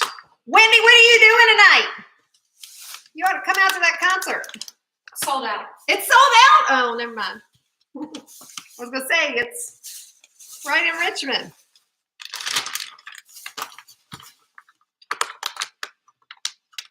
Yeah, Wendy says she can't wait to try this smoothie. So good. There was one that you had created, and I just wasn't a huge fan. It was okay, but, you know, there was a flavor I was looking for. And Janine actually told me to try pear. in it instead of something else. I don't remember what the something else was. And I've been doing pear ever since. And then I decided for whatever reason to leave the orange peel on. I do that too. And it makes it so flavorful. Yeah. Most of the vitamins are in the orange peel. So when y'all use citrus peels in your recipes, that's good because you're getting all the nutrients. Just make sure you're using organic because all the chemicals from the crops hang out in the peel. So that's the one time you do want to make sure. I've got a smoothie I've been making at home for my smoothie fast, and I've been doing a whole orange in it every day with it, and it's so good. All right, so we're doing in each one of these. So this is where the 3x5 cards come in extra handy. I like having it for all the recipes, but what I do for the things that we're making individuals, so like in other words, the individual smoothies, when we're making the individual freezer meals, what you get on the 3x5 card is what has to go in each bag. So all the others, I would have whole recipe written next to it. This one, I have a 12. So you can tell that I know that I'm going to be doing this 12 times. And in each bag, it's going to be an avocado, half a pear, a quarter of an orange with the peel, 3/4 cucumber, and 1 cup baby spinach. And then we know, because that's what's on the bag, that when she's ready to take this out of the freezer, she's just going to add a cup of water to the blender when she's ready to make it. So super handy having this. All right. So I'm going to start cutting these. I'm putting 5 more minutes on the sausage balls. Yeah. My bottom stove or oven, excuse me, doesn't like to agree sometimes. Mm-hmm. Timers. So.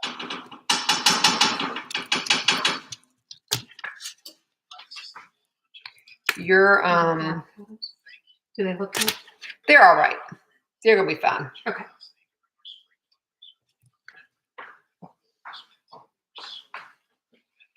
Doesn't have to be pretty, y'all. Just dump it right in there. They're gonna eventually get blended up anyway. But I'll tell you what I will have is the oh yeah, smart. Well, I was about to say the trash can right next to me, but compost is even better. It's the little baby trash can right next to me.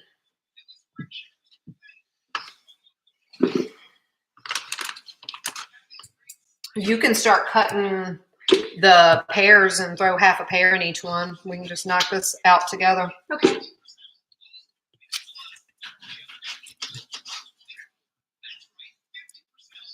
Because you'll probably get absolutely everything else in here by the time I get all 12 avocados in there. Yeah.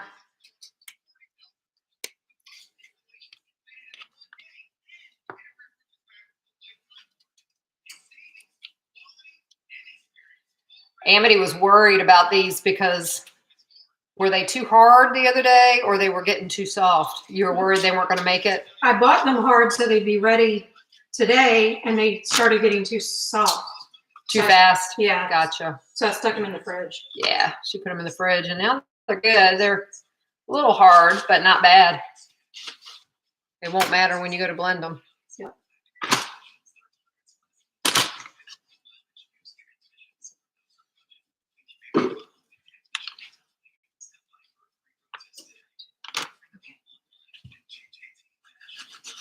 Thought I did that right.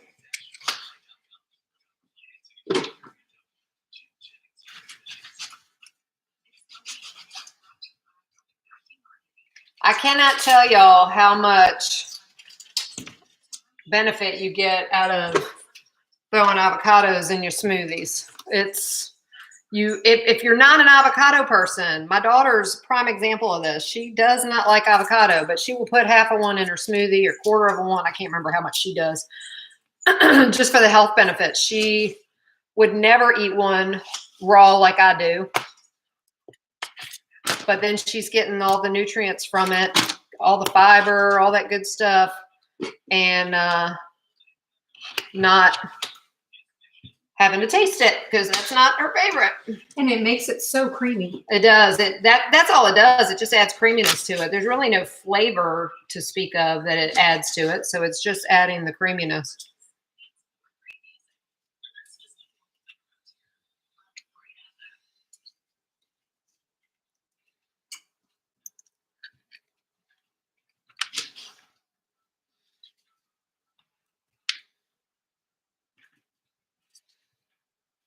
My only complaint with this Pampered Chef tool, it does such a good job of taking the pits out, but for some reason, I always have to pull peel off of it. It doesn't. Do you want another knife? No. No, this is all I use at home too, but it just, the one thing I would tell the product developers, fix that.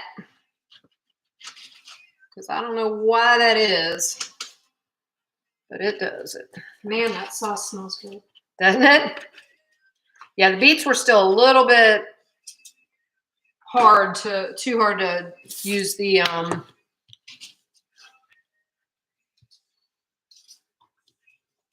the immersion blender. I wish we had smell-o-vision. I know, I say that all the time.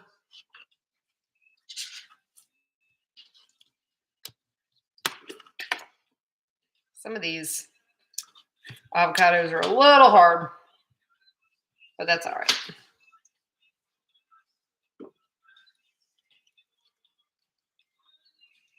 Probably should have pulled them back out of the fridge yesterday. It's all right. I'm going to check the sausage balls again. Sounds good. Ciao, Zoe. What do you think? I'm still not sure they're done, babe. I know. I think your oven's just a little bit slower. Don't burn yourself.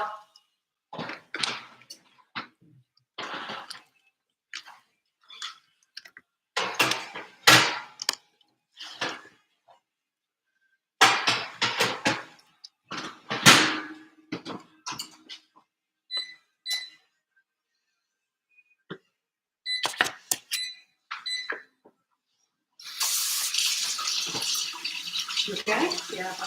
Oh no. Yeah, sometimes moving fast can have some casualties. Matthew cut himself when we did last time. I was like, can we not have you lose a finger on live camera? That'd be great. I'd like him to not lose a finger, period, but I had forgotten he did that until the other day when I was going back to give Kirsty the times to segment the other one. Which, by the way, guys, when you want to go back and watch this sometime in the next week, Kirsty's going to segment this out for me so that you'll be able to just click on smoothies and then you can just see this part, you know, which is a huge help, I think. In case you don't want to watch the whole 4-hour ordeal. Though it's pretty darn exciting if you ask me. I agree. I could think of things I would rather be watching than somebody cut 12 avocados, but that's all right.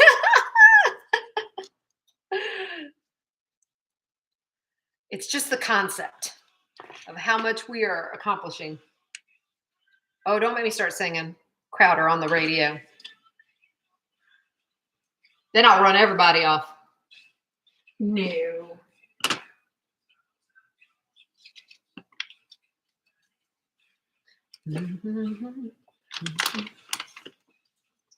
All right, which ones did I miss? Okay. You want me to cut the oranges? Yep. You're putting how much? Quarter of an orange in each one? Okay. I don't know why I'm telling you. I know you know it better than I do. I went by your recipe. I usually make 2 at a time in the blender. Oh, gotcha. So we're cutting everything in half to put in baggies. And this will be great because I usually just make 2 and then stick them in the fridge. And then 2 days later, I'm having to make 2 more. Now you don't have to do that. You can just make one fresh every time you're ready. Yes. So awesome. I'm telling you, having smoothies in the freezer pre-bagged like this has been a game changer for me while I've been doing my smoothie fasts. There's zero excuse because all you got to do is take out what you've done. Some of mine, they have to sit out for a good 15, 20 minutes before they'll blend up good, just depending on what they're made of. Some of them I can throw straight in the blender with my coconut milk, but it's been great having them in the freezer. And when I don't pre-make these, I have to put a cup of ice in. That's right. And I won't have to do that since everything will be frozen already. Yeah. Yeah, you don't have to add ice and water it down. Of course, yours won't be watered down because you use water anyway. Yeah. But, yeah, even when I make them fresh, I always do half frozen, half fresh as far as like the veggies and the fruit because I like the consistency better and then you don't have to use ice. Mm-hmm.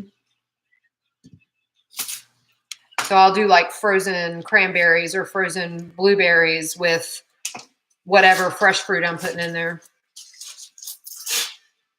For example, Bill likes the frozen mango.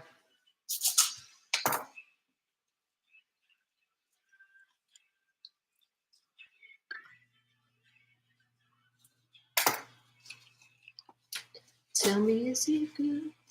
Tell me, is he good? Yes. Jesus in the morning, Jesus in the noontime, Jesus. Jacob was laughing at me when I was singing this in the car the other day because I was screaming that at the top of my lungs. He was just like, "You like this song?" I said, "Yes, I do."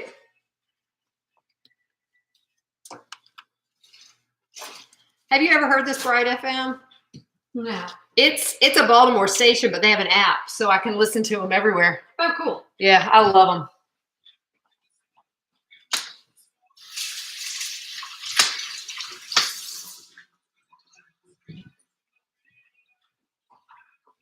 Let's see. Wendy said, what concert are we going to? It's Matt Maher, Phil Wickham, Leland, and I keep forgetting the girl's name that is coming with them. And a chick. I don't remember her name. It's a Christian concert. It's at the big place right down there. All right, Wendy, Joy will probably know this too. Do y'all remember where Memco used to be a million years ago when we were kids? It used to be called Celebration Church. It used to be Celebration Church down in the south side. Oh my goodness. Anyway, they do a lot of Christian concerts there. I know we saw Toby Mac there years ago. I've seen Newsboys there. Who else did you see there? You saw somebody else there. I've seen Matt Maher there before and Corey Asbury. I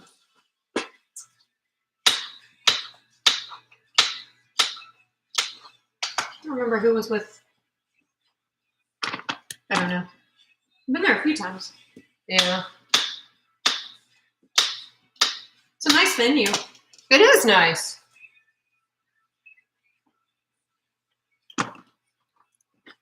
Yeah, I had to bring that up earlier, though, because I can tell you right now, when I didn't have a systematic approach to my meal prep, there's no way I would have been sitting there thinking, all right, so I'm going to knock out my whole month's worth of meal prep in a few hours, and then I'll go to a concert tonight.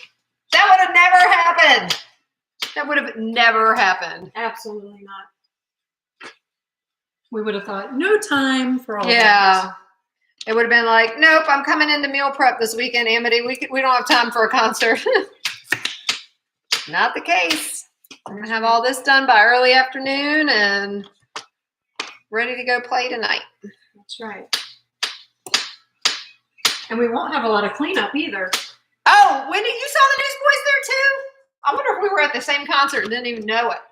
Sorry. I was there back when I was still working at Hanover ER. My little warning thing pops up every now and then. I gotta make sure yeah, it's that one I need to. Eek! I almost dropped it.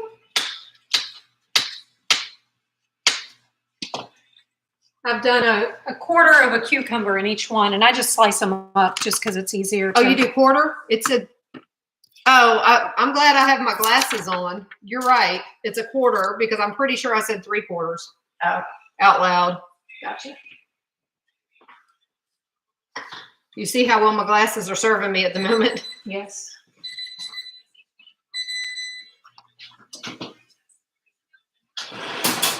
How do these look? They are done. Okay. It's so funny. The ones we put in last were done first. I threw them up into the convection oven. Yeah. For a few minutes.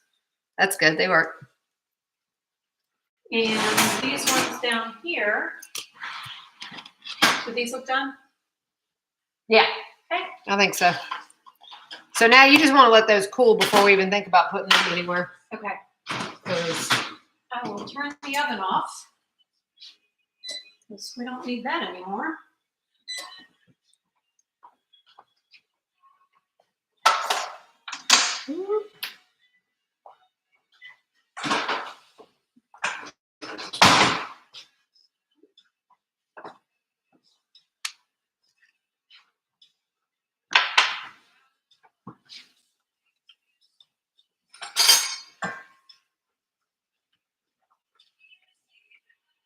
Smells so good. That's about when I was there at the last minute. A friend gave me tickets she couldn't use. I thought we were at the same daggone concert and didn't even realize it. That is so funny. Or maybe we did. It's just been so long. I might have known you were there. That's funny. I have another one of these if we run out. For the spinach. Cool. And for the cup of spinach, I usually just do a handful. Yeah, that's all I do. I don't ever measure out a cup or 2 cups or 1 cup's a handful, 2 cups, 2 handfuls. That's how I do it. Woo, last avocado. Here, let me move this out your way so you can do that. Your head is missing. Yeah, I know. I was trying to make sure they could see everything, but they can now. Cool. And I'm standing back, so. Okay. Let's see here. The worms in the compost love those avocado peels. Yes, they do. We're going to be making a trip out. Wendy, you have to come see Amity's place. You would go nuts over here with all the foraging you could do, I know. Because I've seen so many things, and a lot of things I don't know what they are, but a lot of stuff here. Come anytime. But I was just thinking that because we get to walk all the way to the back of her property where she's got her compost pile. We did it 4 trips. 4 trips yesterday. Get in there. And she's going to put in a garden for the very first time this year. She's never done it. No. So see her fall in love with it like we do. As long as the deer and the other critters don't fall in love with it more. It can be frustrating, but I'm telling you, you want a redneck deer fence. You'd be amazed how much they don't like the redneck deer fence. I might send my other thing of spinach home with you so that it can get used before it goes bad. Oh, I will use it. Okay. I use a lot of spinach. Sorry. I use it mostly in my smoothies, and I've got 12 days there. Yep. All right. So, guys, all we have to do now is just zip these things up. She's got pre-made smoothies ready to go. She knows all she's got to do is throw this in the in her blender with a cup of water, and she's got a smoothie anytime she wants it. Woo-hoo.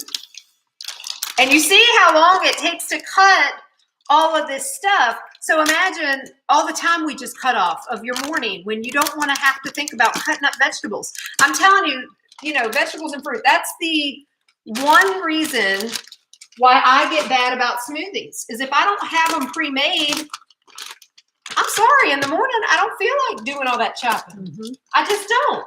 Or else I'll do it late at night after dinner and all that. And when my motivation's gone. Yeah. So now you don't have to worry about it. Yeah.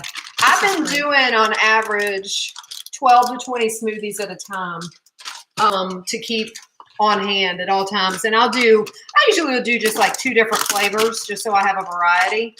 I think next month, because I'm writing up the plan for April already, I think we're doing 3 smoothies because Matthew does so many of them with him running.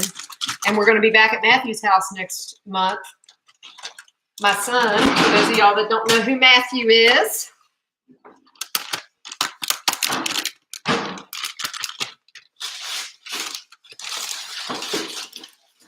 All right, babe. 12 smoothies done. I'm going to leave these over here because we're fixing to do all the freezer meals here in just a sec. I do want to check on those beets again, the sauce. Okay. See if it's time to blend that up.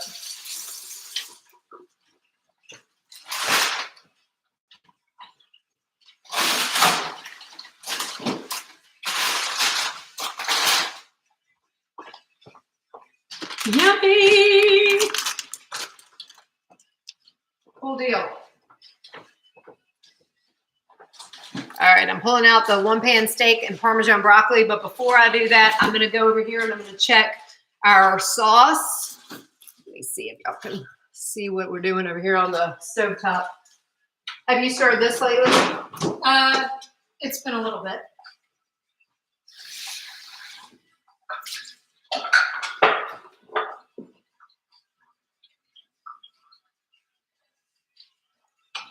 She's got some good stuff going on top of the stove. All right, so the beef and cabbage soup is still cooking. We've just got to simmer them. We could eat it right now, but we're just going to keep that simmering until we're done. I'm going to check the consistency of these beets. Here's your fork. And the carrots, because you can hang out the idea of, they're not bad. Make sure.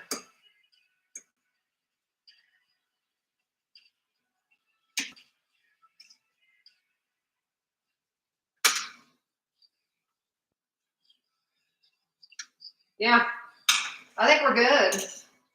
All right, so what I want you to do, if you don't mind, let's move this to the back, that here, and then I'm gonna have you start working on the ground beef. Okay. While I'm blending that up. Do you want it on simmer? Yeah, I'm moving that over here too. Oh. That's all right. You want it back on? Yeah, but just low. Okay. That's not gonna work. We can do it in the middle. Oh, look at you, Miss Fancy. Here. We can just move this back up here then too. Okay. My gas stove has not been lit this long. All right, that'll work. Okay, so you want me to cook the meat? Yeah. Okay. I may have to reconsider how I do this. Where's do you have a hot head that I can set the thing on over here? I think I'm gonna do the immersion over here instead. I usually do it on the stovetop, but we're limited on our space, so I don't wanna. Let me. You want these or these? I don't care. Doesn't matter to me.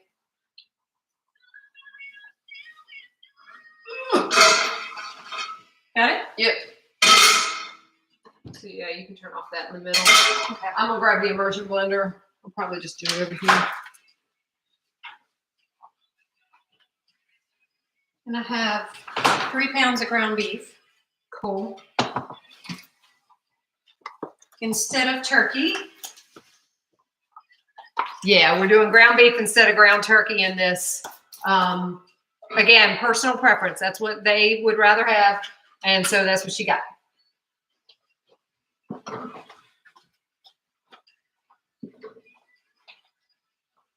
And I will drain this one. I blend the beef into it too. Into that? Mm-hmm. You don't have to. I'm just saying I will, just because it gives it a good meat flavor all throughout. You mean with the like the juices and everything? Mm-hmm. But we don't have to. This is gonna be noisy, y'all. I'm just using an immersion blender because this pasta sauce right now is still chunks of beets and carrots and onions and garlic and all the herbs we put in it and everything. So we want it to become a nice thick sauce. And it takes a little bit when you're blending all these up.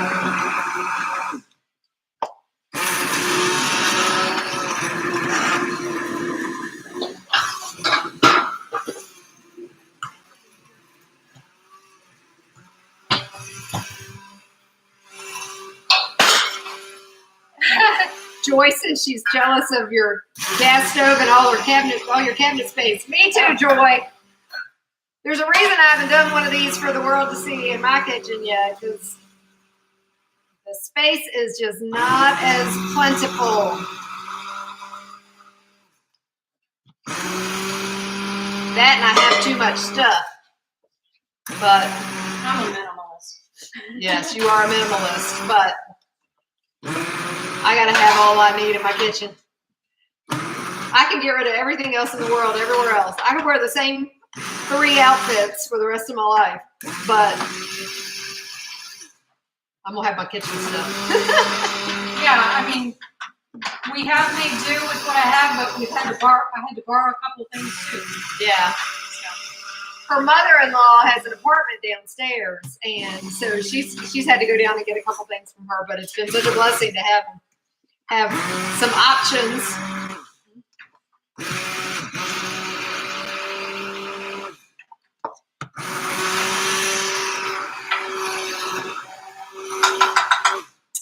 Oh, and that reminds me, when I was telling you all that she spent $600 on groceries, that's for 4 adults. That's pretty good in this economy and how much food is costing. 4 adults for an entire month.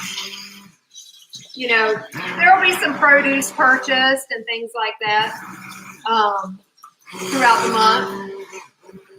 But overall, it's incredible how far your dollar goes when you do this. And you shop your pantry first. You shop the sales.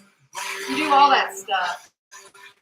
And y'all keep following. I will continue to put time and money saving tips for all these recipes. And if you all ever have any specific questions, I can always help. I try and think of all the tips I follow myself, but there might be something I hadn't thought to put on there. So this is almost done, babe.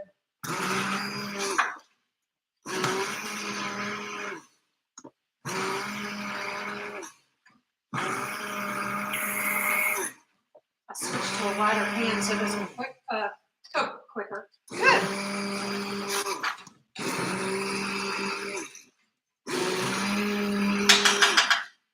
I can't believe how good that smells. Mm-hmm. And see, it was really thin at first, but because I'm blending up all the veggies into it, It gets thicker. it just gets thicker and thicker. Okay. And I'm just making sure all the pieces are gone. And then do we simmer it after that to make it thicker, or does this make it pretty much done? Oh, Done. Yeah, you just mix in the meat. You could be done with it right here if you were doing it vegan. Okay. But we are not. Nope. I mean, you look at it, it's still pretty thick. You could do it longer. Yeah, once 3 pounds of meat goes in, it'll thicken it up too. Absolutely. And again, if you want it thicker, sometimes what I'll do is I'll throw the first pound of meat in it. I'll blend it up like I just did, and then I'll throw the extra in there for the chunks. So that'll make it even thicker. But you got it pretty thick right here, as is.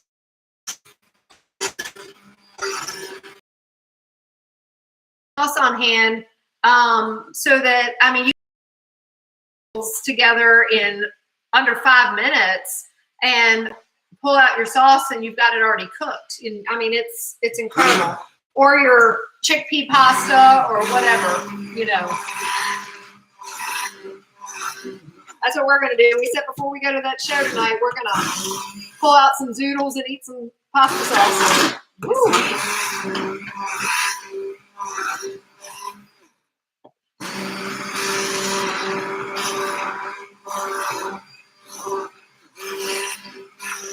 Oh yeah, this is good and thick then.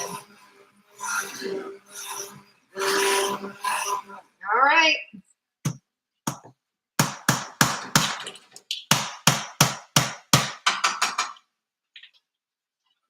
Did you want to blend any of the meat into it, or you want to just leave it all chunks? We'll just leave it all chunks. Okay, then I'm gonna undo this.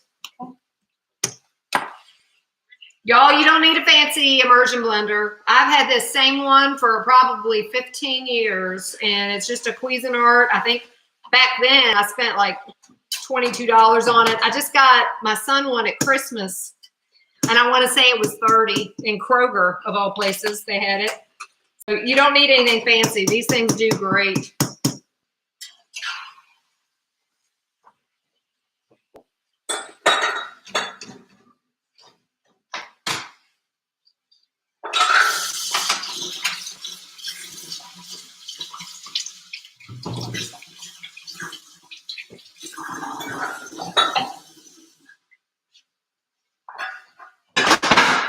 Oops, making lots of noise. All right, whenever you're ready, I can pass this over to you. I'm going to start gathering things to get ready for our 1-pan steak and Parmesan broccoli. Okay. You know what? Let's do this.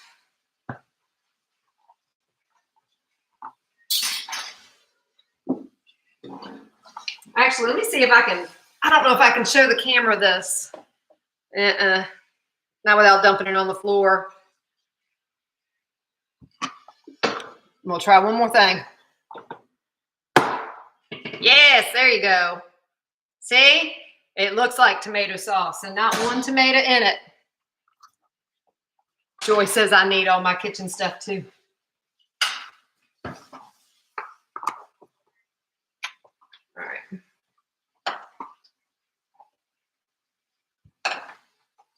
All right, babe. I'm going to start gathering. We had 2 steak things, didn't we? I'm going to do all that together. Okay.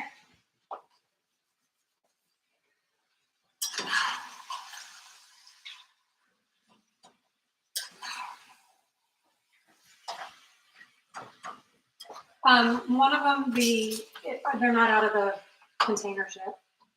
Oh, okay. So we're going to go ahead. I like to do all like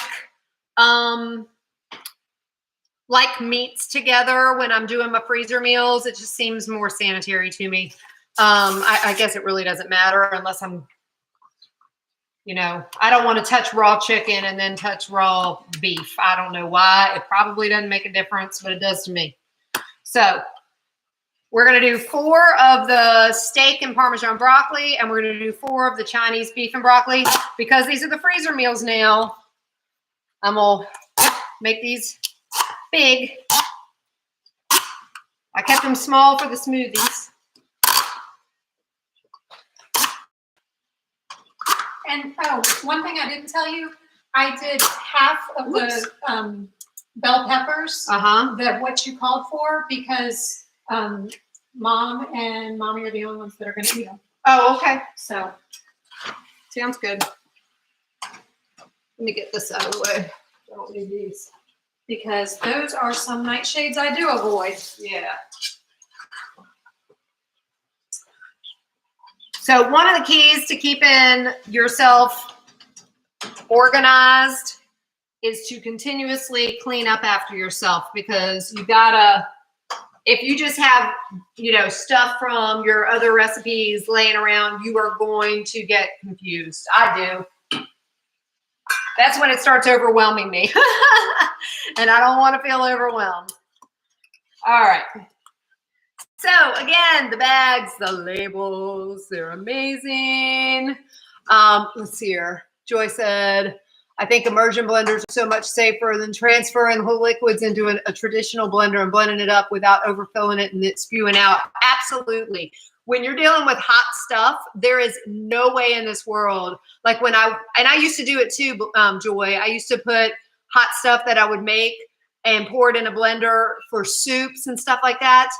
Horrible idea. Immersion blenders have saved me lots of burns for sure. So this bag is the one pan sheet Parmesan and broccoli. And as you see, we've got it all labeled. So all it's telling us to do, and this is so that she knows when she grabs it 3 weeks from now, what she needs to do. Now, this particular one, you have two options, and I've got them both on here because she can choose based on how her day's going. So one is thaw completely in the fridge, then preheat oven to broil.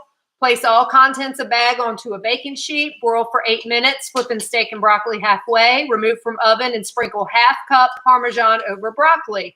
And then the last thing on here just says optional, broil additional 1 to 2 minutes until cheese is melted. Never mind. I was thinking this was one of the ones where you could also do crock pot. I wasn't thinking. I've got another one like that. But anyway, so this gives you all of the information and tells you that you can broil it extra for the cheese if you want. So that's the first one. And we're going to do 4 of those. And guys, when you're doing raw freezer meals, it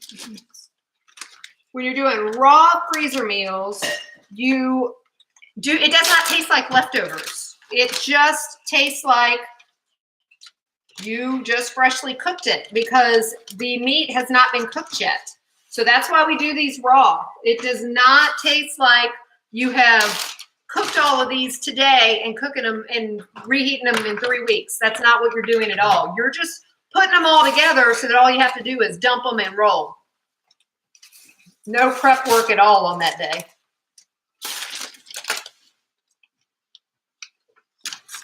So all you're doing is saving yourself a lot of time, especially doing multiple at once. All right. The Chinese beef and broccoli. Okay. Some of these have a lot of instructions, and that's why I love this too, because I can look at this the night before and say, you know what, tomorrow's so busy, I don't have the bandwidth to pay attention that I have to add broccoli a half an hour before I'm ready to eat. You know, I need something I can just dump and not think about till it's time to scoop it out of the crock pot. So by looking at this, you will know that, you know, so you see what the instructions are. This is one of those that when anybody has a few extra minutes, this is a great one to fix, because all she's got to do is she's going to cook it in the slow cooker for 5 to 6 hours. She's just going to add beef stock to it. That's the only thing we're not putting in here. And then she's going to remove a half cup of sauce from the slow cooker, mix it with a 1/4 cup of arrowroot powder, stir it back in the slow cooker, and then add 1 head of broccoli chopped into florets and cook additional half-hour soup. Serve over brown rice or cauliflower rice. So again, that's one of those when she might need to spend a few extra minutes in the kitchen. But if she has a busy day, she's going to pick one of these other things that's literally cook in the crock pot for 6 hours and then eat. So, but this one tastes so good. So good. So worth the extra few minutes when you when you want to have it.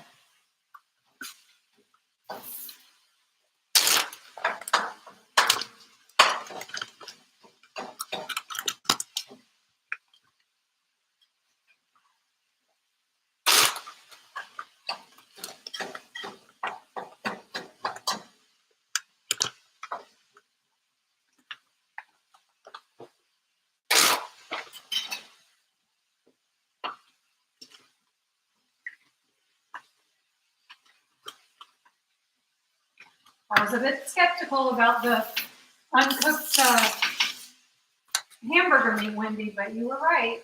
Yes, ma'am. It cooked up really nicely in this cabbage soup. Good. All right. So again, this is where the 3x5 cards save you guys. I'm telling you, this is telling us that in the one pan steak and Parmesan broccoli, we're going to have 4 of them. And in each bag, it's going to be a pound of the steak, 6 cups of broccoli, 1/4 cup of melted coconut oil, sea salt and pepper, and then we're going to slice up 1 lemon into each one of these 4 bags. The Chinese beef and broccoli, we're also doing 4. It's going to be 2 pounds of steak, a 1/4 cup of coconut aminos, excuse me, 1/2 cup. I'm reading it backwards. 1/2 cup of coconut aminos, 1/2 cup of golden monk fruit or coconut sugar, which we're using coconut sugar. 1 tablespoon of garlic minced, 1/2 teaspoon of sea salt, 1/2 teaspoon of black pepper, and 1 tablespoon of sesame oil. So all that is going to go in this, in these 4 bags. All right, and I always do the meat last.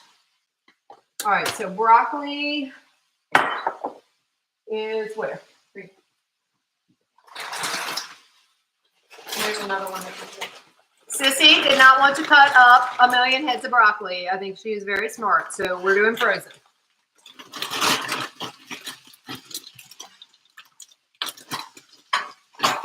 How many cups does it say is in here? 1 1/3 times 17.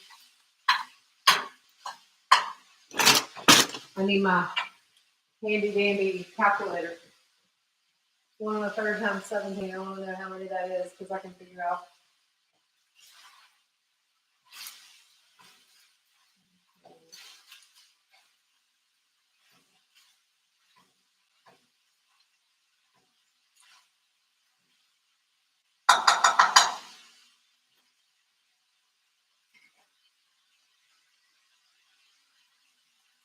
Roughly 22. Did I get enough? I'm sure. Each one of these big bags covers all 4. So I'm doing. That's why I wanted to know because I don't want to measure it out. So I'm going to put a 1/4 of this bag in each one of these 4 over here. Did you need broccoli for the other recipe also? Not until the day you cook it. So I have another bag too. Okay. I don't think we're going to need it. Okay, cool. This is where y'all find out I don't measure if I don't have to. 22, thank you, Joy. I had to do the math. We had to go over to Amity's calculator to her phone because I was like, uh-oh. My brain hurts. Technically, we should have 24, but I think 22 is more than enough. That just means we're slightly short in each one. 1/2 cup. If I mix it up evenly, we'll be good. Will I be in your way if I come over there to put this ground beef in the pasta sauce? Nope, not at all.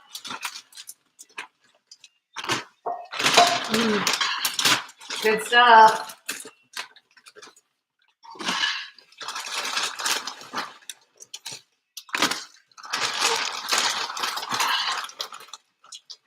Next time I see a bunch of people on, we'll do the next drawing. If you're on here, don't go anywhere, y'all. Make sure we know you're on here in the comments because we're going to do our second and last drawing. Wendy won the first one.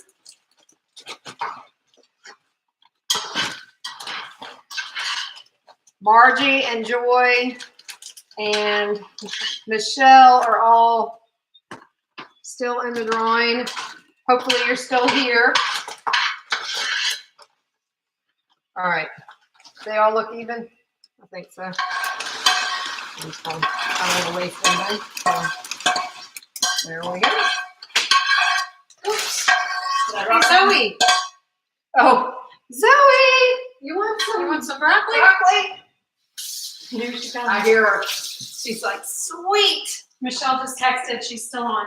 Very good. Zoe, you want the broccoli? Good girl. Oh, no, that's why you're a fire plug. You don't like healthy stuff like broccoli. Is that what you're telling me?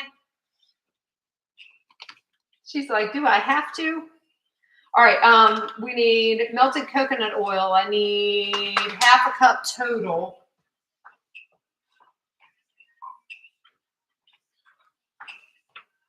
What is this thing? Is this half a cup? This is a full cup, 4 ounces is turnover. Okay, I see it. It's just warm. Yeah. I couldn't tell.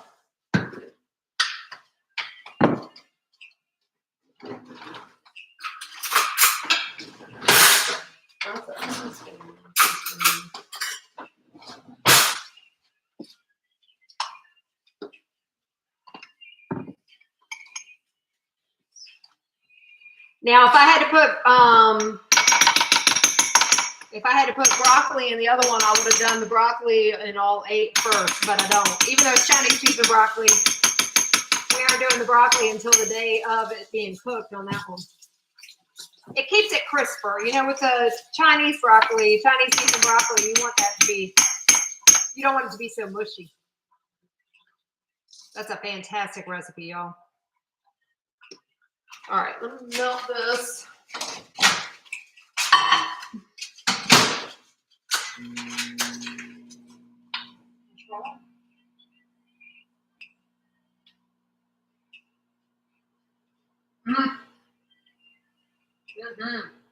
Well,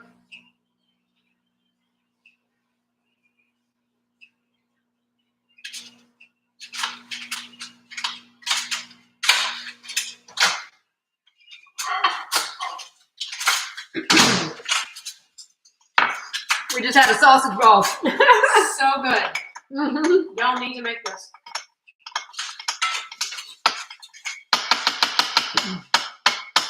It is delicious.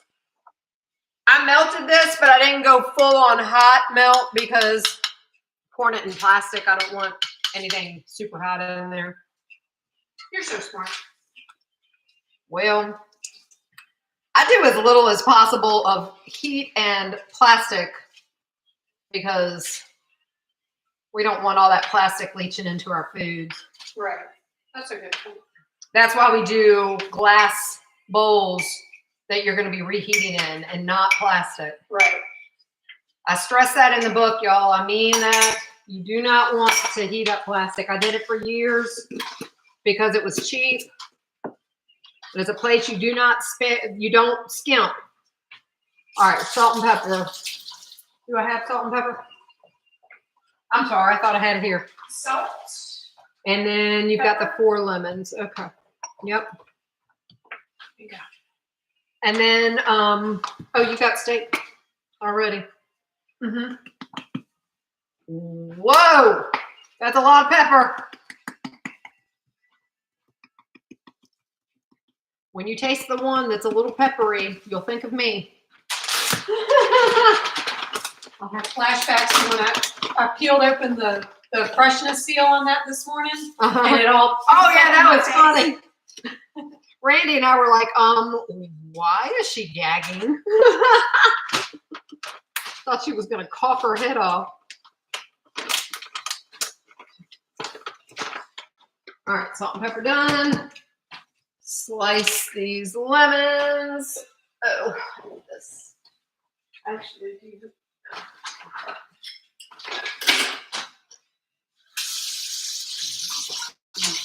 I should probably wash around the dishes so we have some more measuring stuff available. I just need this. Yeah, probably so. We are so far ahead of schedule. We're in such good shape, babe. Matthew and I weren't starting on our freezer meals until we were well over 3 hours in, and we are just over 2 hours in. Wow. And I've almost finished, well, I'm about halfway done with these beef ones.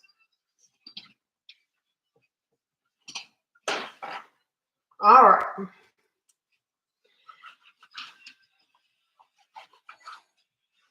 I'm just slicing, I know y'all can't see me behind all these bags. I'm just slicing lemons.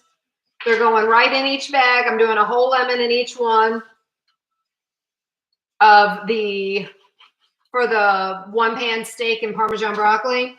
And then, see, I'm just slicing them all up because when they cook on the sheet pan, it's just gonna give a nice lemony flavor to the steak and broccoli.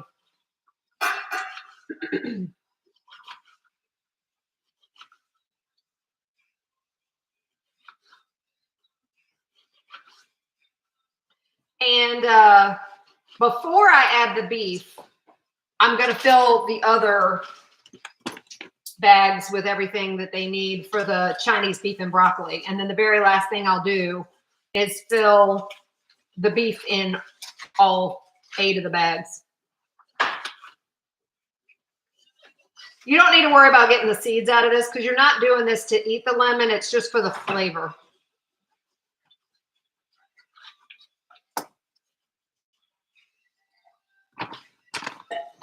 I guess I should watch you since next time I'll be doing this on my own. Well, luckily for you, you can go back and watch this on YouTube. And good point. And like I said, we'll have it all segmented. So if all you want to know is how did Wendy do that Chinese beef and broccoli, you can go right to it. Perfect.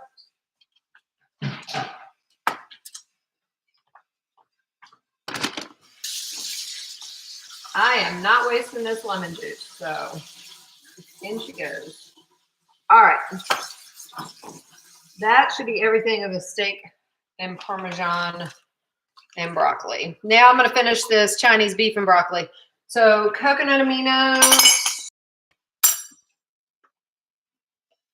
Guys, if you are not accustomed, look, we got 5 people on. We should do a drawing again. Who do we have? Who all is in here? I know Joy is in here. Wendy already won, so she's not in this drawing. We've got Michelle is in here because I know she couldn't put in the chat, but she texted Amity. If y'all text me, I'm sorry. I can't see my phone. Is Margie still in here? Oh, yeah, Margie. We've got her in the drawing. Hopefully she's still in. Whoever else is in, just speak up. If you don't use coconut aminos in place of soy sauce, start. It's so good. One of my clients, first person I've ever had tell me this, was not a fan of coconut aminos. She said it was too sweet for her.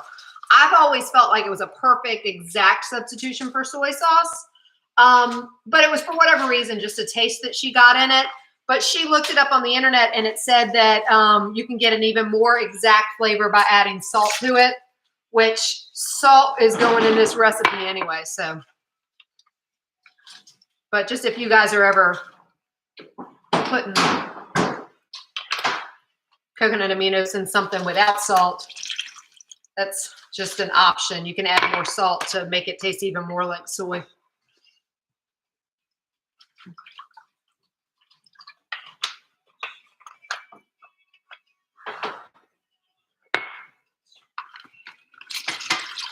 All right, now I need coconut sugar. Do we have that over here? Oh, yeah.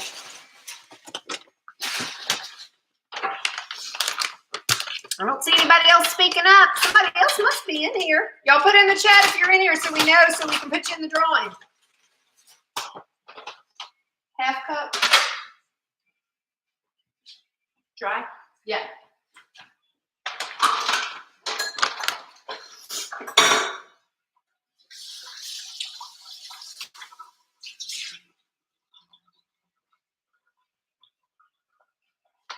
Perfect.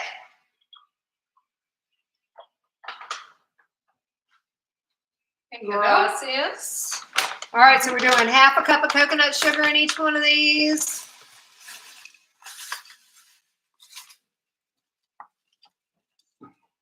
Not quite enough in that one.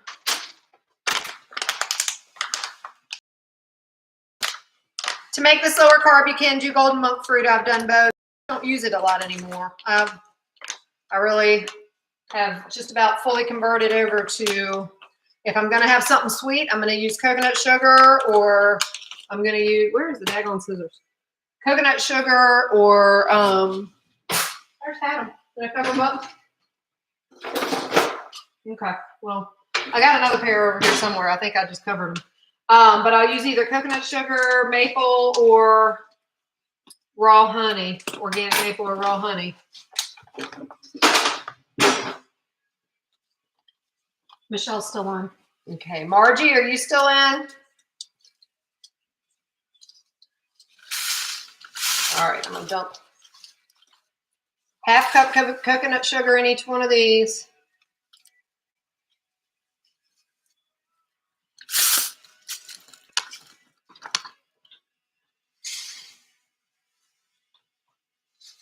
I don't know who else is in here, so I guess we'll see what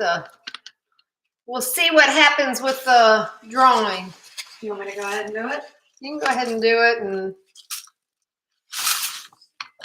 if anybody else is in here besides Joy, Margie, Michelle, if any of my family is in here, just tell me it's you, and then I won't worry that we're missing somebody. Y'all aren't in the drawing. You get enough Pampered Chef stuff. That's right.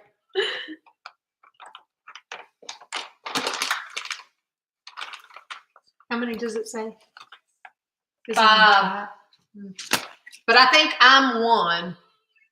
I'm pretty sure that when it shows that I'm one of them. All right. Garlic. I'm not measuring, y'all. I know that we've got the right amount in here for 4 of them.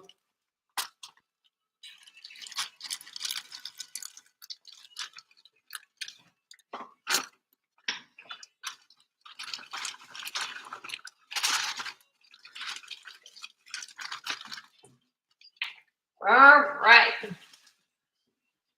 I don't see anybody else speaking up. Okay.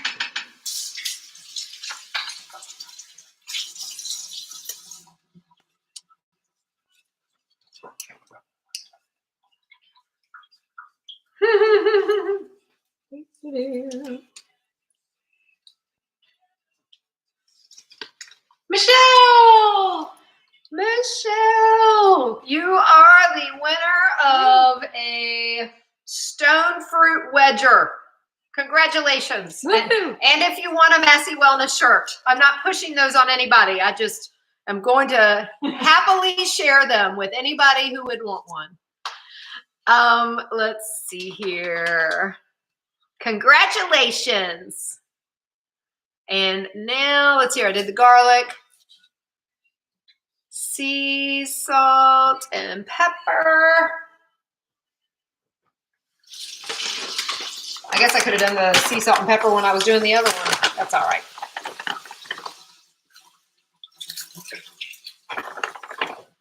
Again, not measuring because I don't.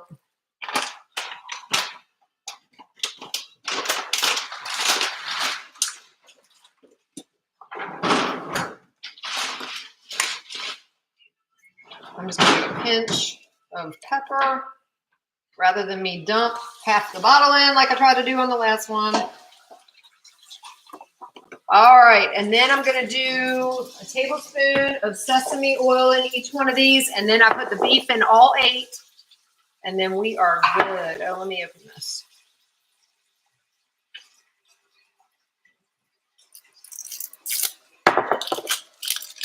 I'll tell you what, this is one of those things that I'll tell you that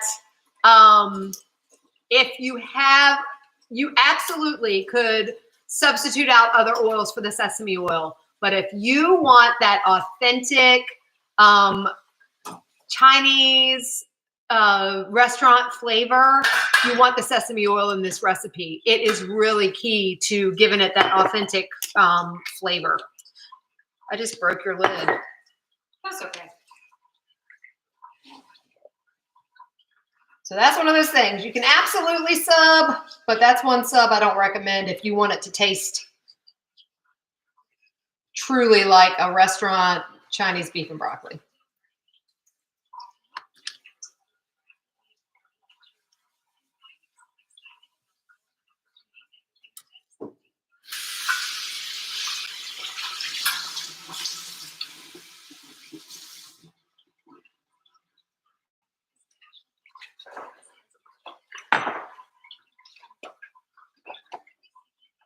Luckily, it's got a seal inside the lid. Look. Oh. So the fact that I accidentally ripped the cap off is not going to hurt anything. Okay. All right. Oh, yay. Yeah. All right, beef.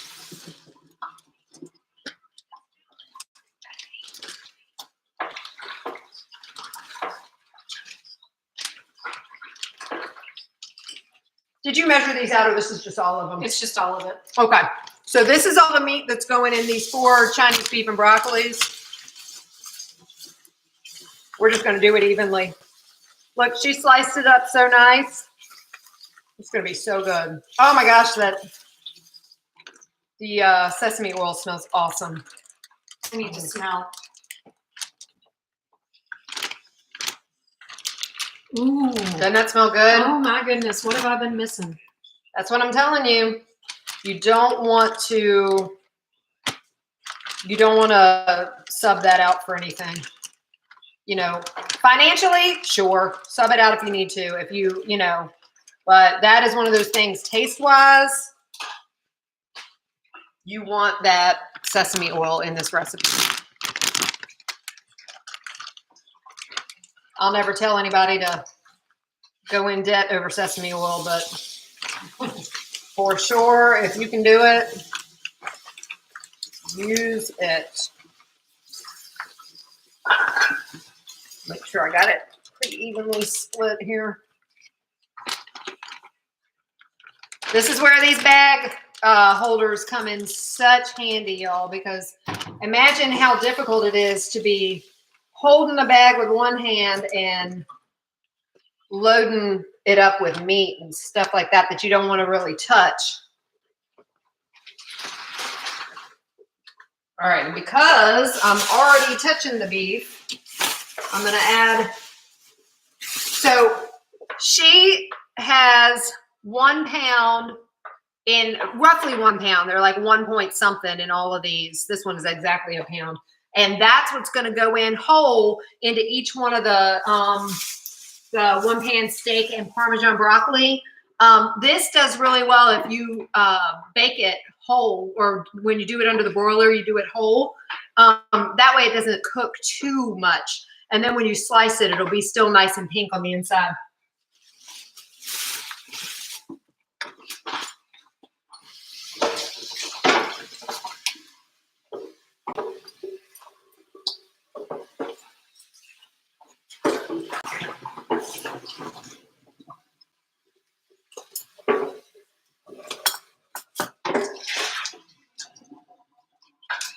Which store did you get these from? Food Line. Really? Yeah. It looks like good quality. That's all I want. Yeah. The South Creek Food Line is I'm impressed with their meat sometimes.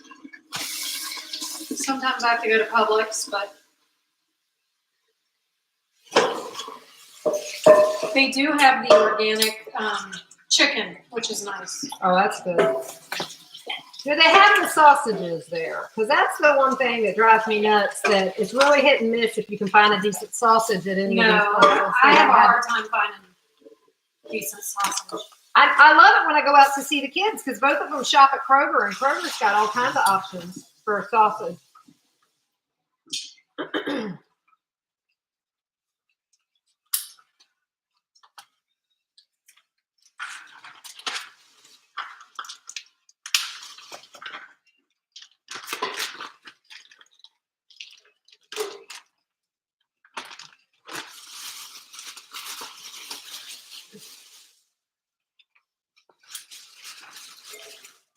Yeah, it's hard to find a breakfast sausage that doesn't have at least like a very small percentage of MSG in it. The ones at Kroger, they have a natural brand. I can't think of it. I remember it has natural in the name. Natural selection. I don't remember what it is. Something that has natural in the name. And every time I go, that's why when we go and we do the sausage balls there at their house, I mean, I know we're getting that we have a good option there, you know? Yeah. All right. All right, let me wash my hands before so all these are filled, got 8 meals done right here. And I'm gonna wash my hands before obviously I take them off and seal them, but you see how long that took. It's not very long. Yum. To fix 8 meals. So exciting. Right? Yeah.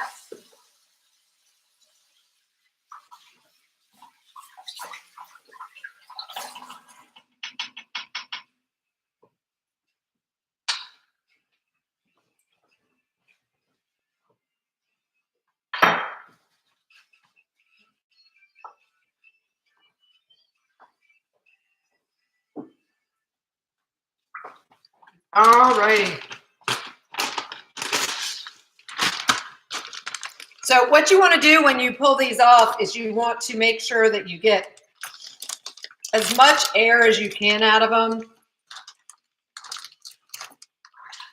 One of these days, I'm going to find a good enough vacuum sealer that can do this part for me.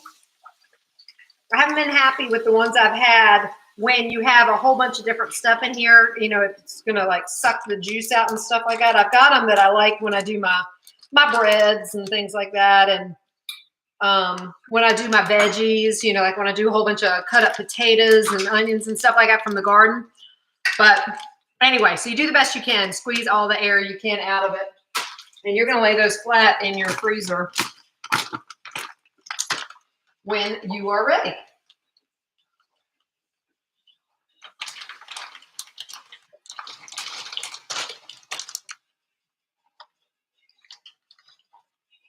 Sometimes when I'm putting them in my freezer, I'm like, oh, I got to get more air out of that. So I do the best I can, but sometimes I realize I'm like, nope. And well, those will also fit nicely over the like the glass containers of soup and stuff like that. What do you mean? In the freezer. Oh, yes, yes, yes, yes. Doesn't that look pretty though? I know it sounds funny to call raw food pretty, but I just think it just looks so, when you look in your freezer and you have all these meals, I just think it just looks so inviting. You're just like, hey, we got all the food.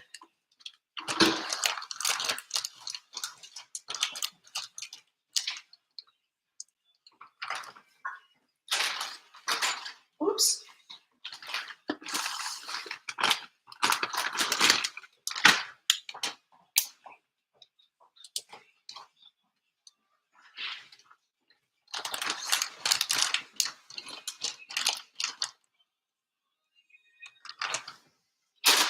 All right. You'll notice with this Chinese beef and broccoli, because the broccoli is added later, that it looks like, well, that doesn't look like a whole meal. Y'all, with all that, with the coconut aminos, with the garlic, with the sesame oil, with all that in here with the meat, it is marinating, even in the freezer. It's going to take a while for it to freeze. She didn't have this frozen to begin with. It's going to take a while for it to freeze. So it's just marinating in this, and then it's all going to be ready so that all you have to do is just dump it right in the crock pot, and it is going to taste so good. With this particular recipe, you just add the beef stock when you cook it. And see, because there's so little in this, this is one of those you can actually fold over like this, and you have a whole lot more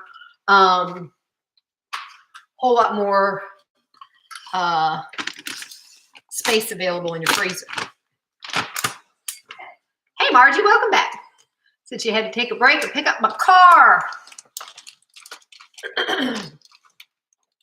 You don't have to follow exactly, girl.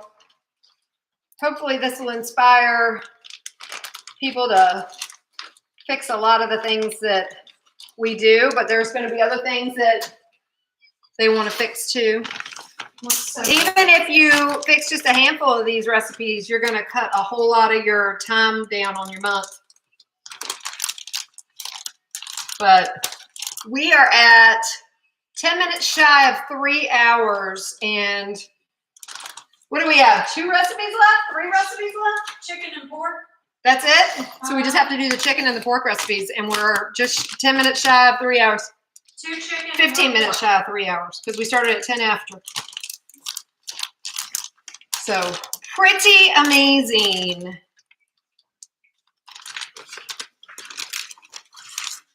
One more, babe. Okay.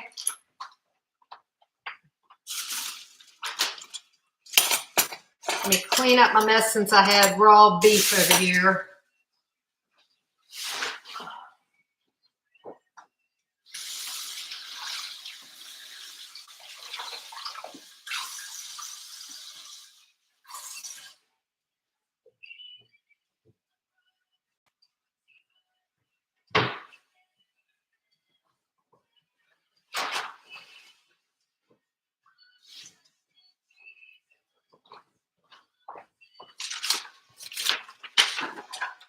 We'll give you those. Okie doke.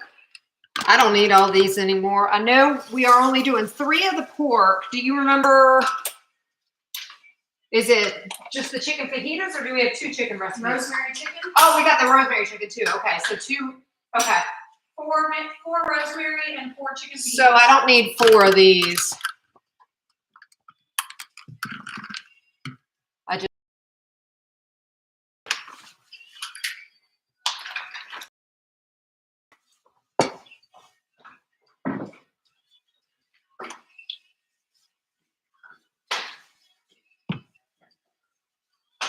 You can take Michelle her prize tomorrow. Yep.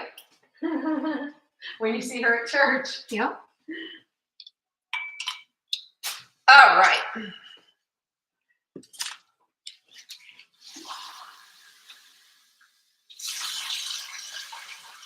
All right, again, because I want to do them all together, I'm doing the 2 chicken recipes together. So we're doing maple rosemary chicken and we're doing chicken fajitas. So I just need the bags. You're good.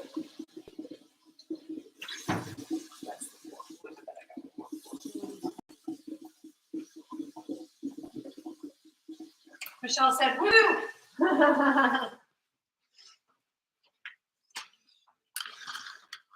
You can find out from her if she wants a t-shirt and I can give it to you next week when I see you too, sissy. Okay. If she doesn't, she will not hurt my feelings.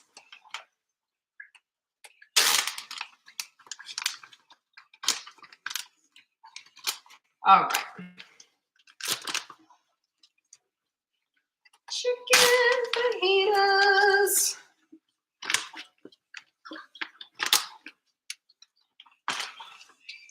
I will never lie and tell anybody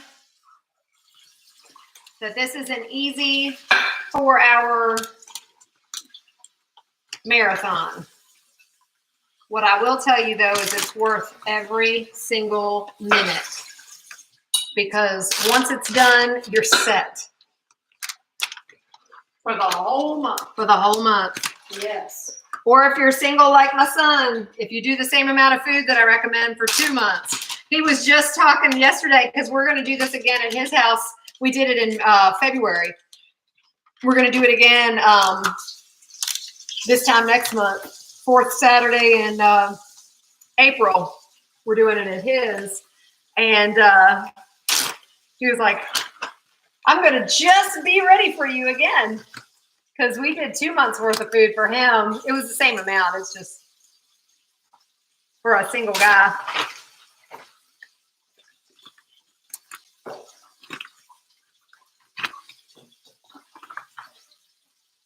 And because we shopped so thrifty for him and we shopped his pantry first, we spent around $300 on 2 months worth of food for him. I mean, it's just crazy. Such a good deal. And he just said last night, didn't he? He was like, you are going to love this, Aunt Amity. All right. So did you want to do olive oil and avocado oil, or were you planning on doing just one or the other? I don't care.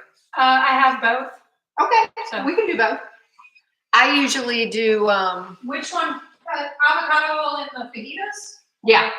Yeah, let's do that. Okay. Don't tell Mom. Just kidding. She'll be all right. It was on the fish last night. Yeah, she doesn't realize it when she has it. Most people don't.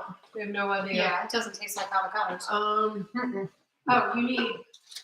I need this first. You're doing both chicken recipes? Yep. That's pork loin garlic. This is rosemary chicken garlic. All right, so I'm doing 2 tablespoons of avocado oil in each one of the fajitas.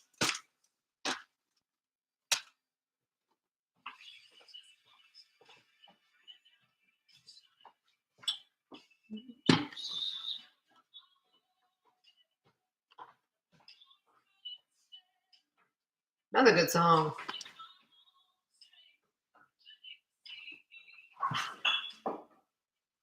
While I'm at oil, let's see here. Yep, same amount of EVOO.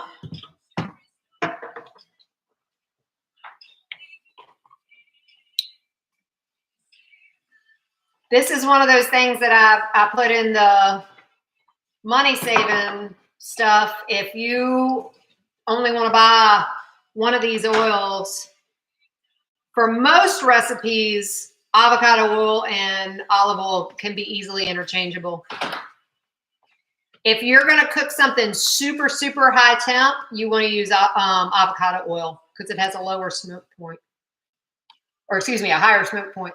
It can tolerate higher temperatures. That's what I meant to say. I need just a hair more for that last one.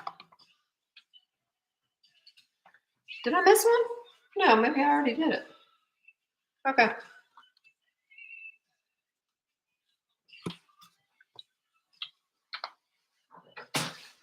All right. Michelle said, no hurt feelings. She will take a shirt. All right. We're going to use, instead of, let's see here, a tablespoon, half a tablespoon. So we're going to do 2 tablespoons of for anybody that was on earlier and saw that we did our homemade chili and taco seasoning. Instead of adding all of the different seasonings that would make up this flavor in the chicken fajitas, we're just using the homemade stuff. So I need to, do you have another tablespoon or just this one? Just that one.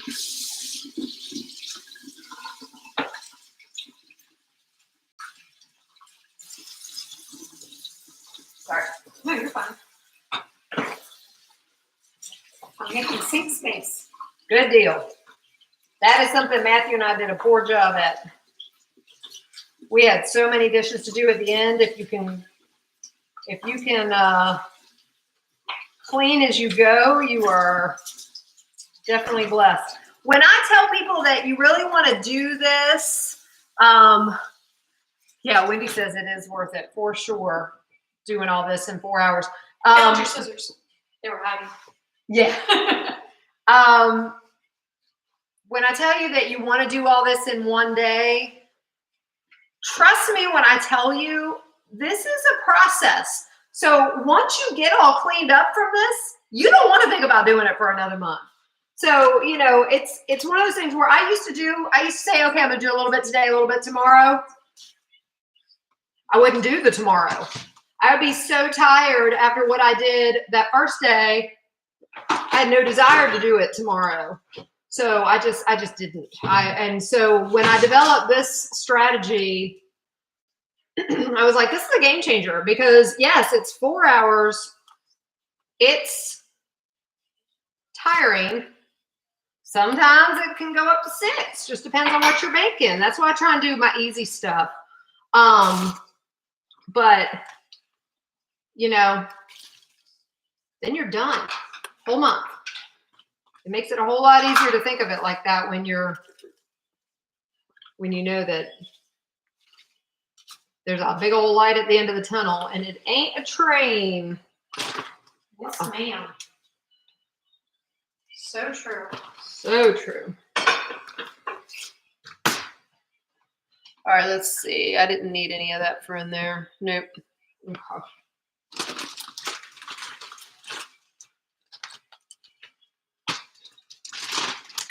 All right, I'm just dumping all the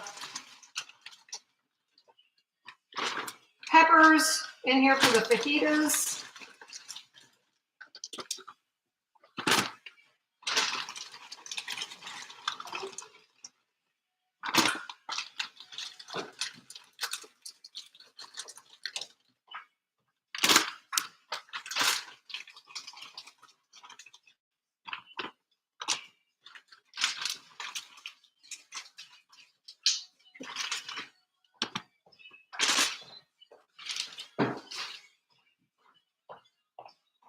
And onions.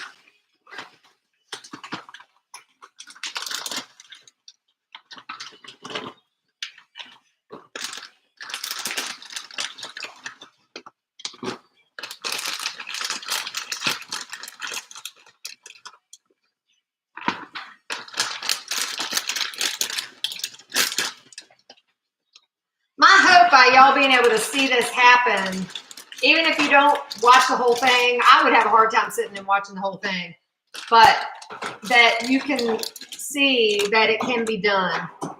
That's my goal of this Cook With Me live stream. And then to be able to go back and see the individual segments that you want to see most. All right. I think that was it on that one, babe. Okay. Yep. Oh, we need chicken, don't we? Well, not yet. I will in a minute. It's all out in the outside freezer. I mean, fridge. Okay. Not freezer. Not freezer. Thank goodness.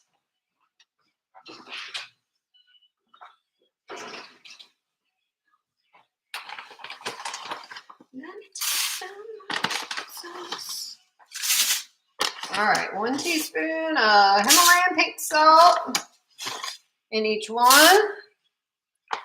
I already did the oil. Maple syrup. Let me rinse this off.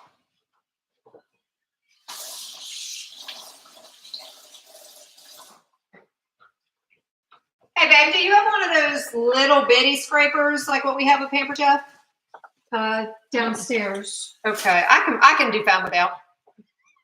I just like using them when I'm measuring out in these little bitty things because then you don't miss any. Oh, what? I think I have one. Oh, you know what? This is thin enough. This one's thin enough. That is what I was talking about, but that's fine. Okay. I think we're good. All right. This will be good. Y'all, this maple rosemary chicken is amazing. So good.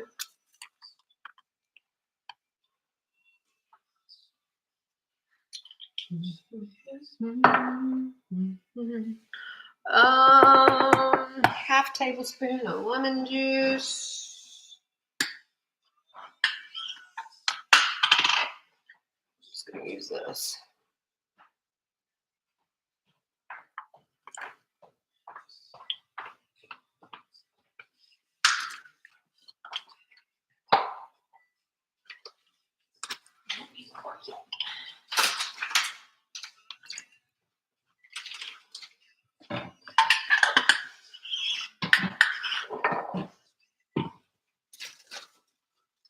Got garlic going in here, and then rosemary, and then we're ready for all the chicken. That's the right one. Oh, yeah, I have my pork one over here. What y'all can't see on camera is that one running around like crazy, gathering everything. Thank goodness. She's a godsend.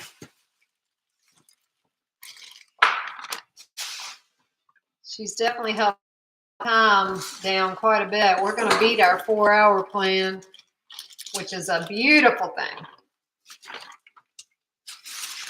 Whoops.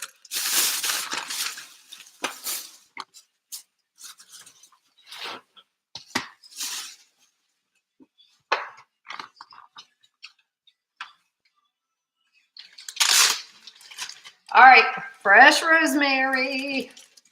So good.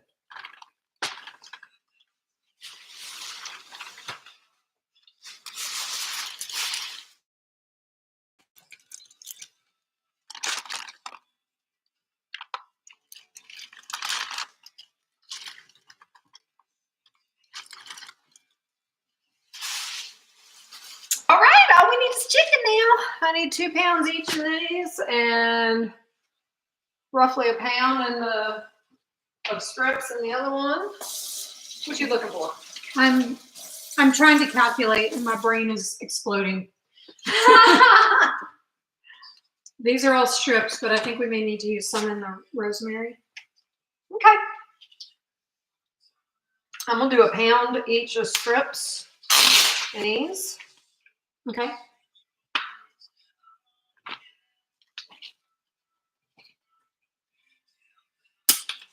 A pound.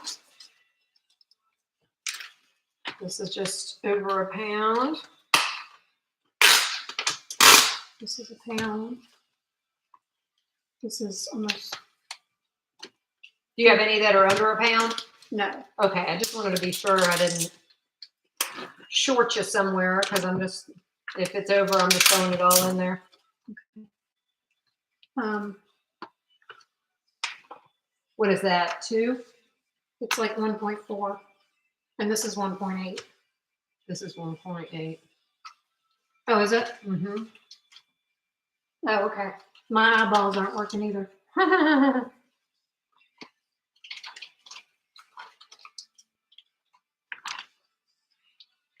So I'll use just over half in this. Okay. I'll put the rest in here and just throw a few of that next one in there. Okay.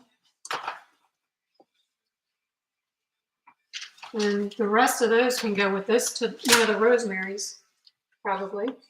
Okay. And then 1, 2, 3 rosemaries. So this should be one of the 2 pounds. And you said you have 1 more pound somewhere? This is a pound. Okay, of, perfect. Like flat breasts. Perfect. Let's throw that in here with these. So you'll have one that's tenderloin and flat breast for the rosemary chicken. Right. All the fajitas are the strips. Yep. And then the rest will just be the breast that you have, the whole breast. Yep. Cool. This was another area that she decided to spend the money because I recommended thighs, I think. No, I just said 2 pounds of chicken in general. A lot of times I'll do thighs because it's cheaper. Yeah, I think you said like legs or thighs. And one of them. they don't eat legs and thighs here. They like their, I think her husband will only eat breast on the chicken. So my brother-in-law, he's so much more than just her husband. My Randy. That's right. This must have been for pork. Yes, it is. I got ahead of myself. That's okay.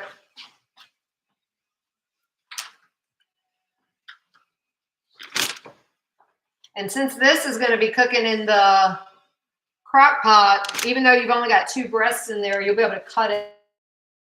They're huge. Yeah. When it's all. They look so good. You can go ahead and pull them and start sealing them if you want. You just want to squeeze all the air out of them. I just got to wash my hands before I can touch anything.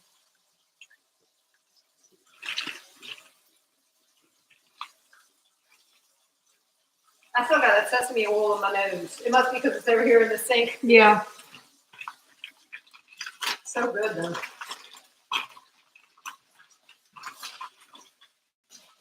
Do you mix it all together or do you just let it sit how it is? Sometimes, I mean, before I lay it, I usually lay them flat, depending on how it'll fit best in the fridge. Okay. And so then when you lay it flat, it all just kind of, mixes together. Okay. But you can roll them over themselves like that too. It depends. Some of the things I make the bag is so stinking full that you gotta, flat is your only option. Mm-hmm.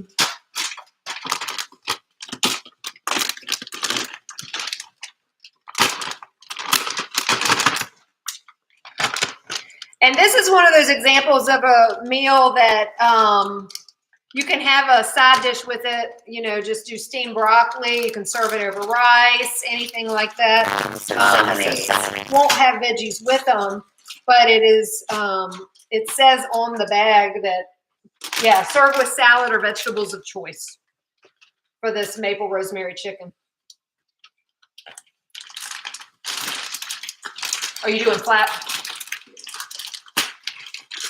And see, when you lay them flat, you're not gonna be able to see. I'm gonna put that down. When you lay them flat in the freezer, you can stack a whole bunch on top of each other.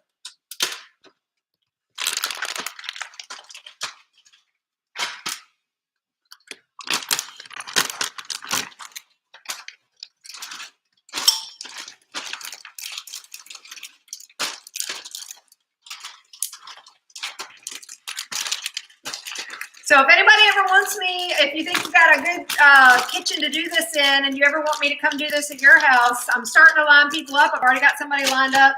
I've got my son in April. Haven't officially decided on May. Like I said, that might be a fun one for me and Bill to do together if I can convince him. Doing a friend of mine in Winchester in June. So I'm all about going to different houses and doing them and helping you with your monthly meal prep.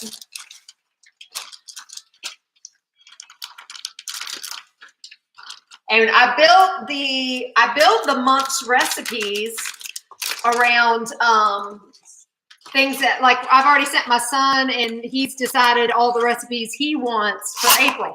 So I built it around, since we're going to be stuff he will eat. And so I'm getting these out of the way because I only need 3 more. Can you believe we're down to the last thing, babe? I can't believe it. We are just over 3 hours and we're down to the last item.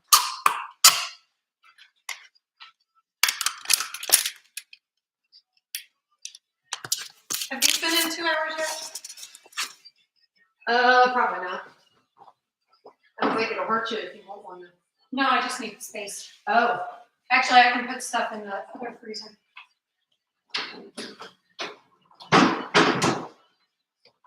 If Michelle is still watching, I'm going to show her this. See, Michelle, there's your stone fruit wedger. Congratulations. All right.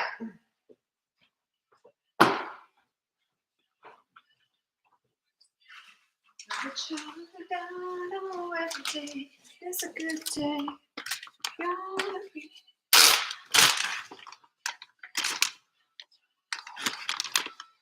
This is what is the one part about doing this marathon. I always forget to drink water. I fixed this forever ago.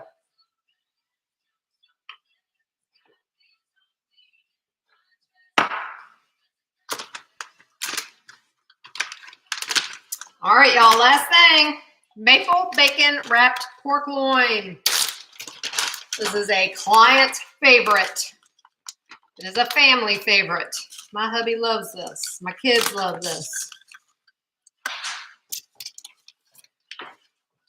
And I can tell you, when you throw this in the crock pot to make all day long, your house is going to smell so good. And it just falls apart when you're ready to eat it. It's so yummy. All right, so what we're going to do, I got a little garlic on here. All right. All right. She's getting the bacon already. I'm going to go ahead and put all of the marinade in here first. It's maple syrup, Dijon mustard, apple cider vinegar, coconut aminos, garlic, and black pepper. Then the last thing we'll do, we're going to wrap bacon around a bunch of pork, around each pork loin, and drop it in there, and we're done. Isn't that crazy how much we've gotten done, babe? It is. All right, half cup maple syrup. There we go. My food scissors don't want to cut this plastic. Where'd you get this maple, babe? Food Lion. Really? They have a shelf of local stuff. For all y'all in Virginia, because I know, well, as far as I know, at least 3 of y'all in here are or have been today. It's a local organic maple syrup. It's in Monterey, Virginia. It was at the South Creek one in Powhatan. Gotcha. They've got raw local honey. That's awesome because I can't get raw local honey in any of our grocery stores that I know of. Some of it's a little far away. It's Winchester, I think. Okay. So it's not quite local, quote unquote. But I have seen some from Powhatan as well. Do you know, did I tell you my story about my last raw honey? Yes. I went to a place in Owings Mills, Maryland, because I was excited because they, one of their hives that they talk about is in Kent Island, which isn't close to us, but it's not terribly far. And I was out of raw honey, so I was just happy it was someplace that was within 80 miles. So I went to their store. They have a storefront, and it's adorable. It's called Bee Inspired. They've got like all things bees.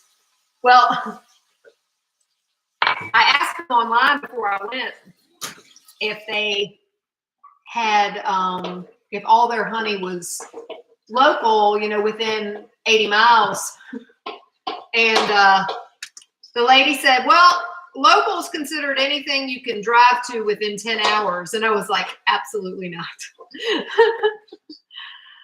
So I had to tell her that I knew better. Like, nope. 80 miles as the crow flies. That's local when you're talking about the local flora.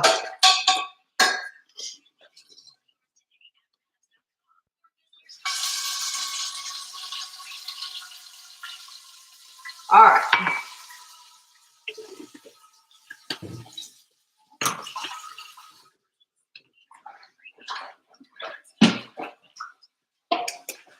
I'm not measuring the Dijon.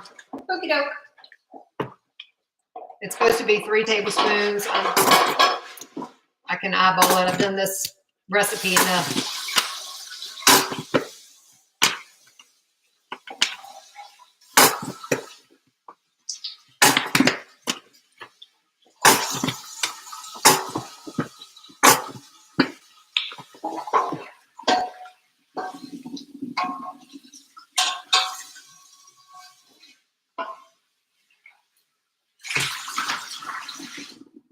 Joy said, if y'all will move here, I can hook you up with our local Haley's honey. I don't know Haley. I can promise you we won't be moving back here, Joy. I'm sorry. If we don't move to Key West one day, we'll be moving to Tennessee. I need to be near the grandbabies. I know you know how that is. All right.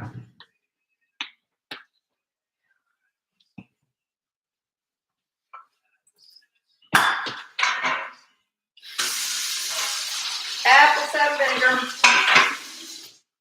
Where's your apple cider vinegar, Ben? Right here. Sweet.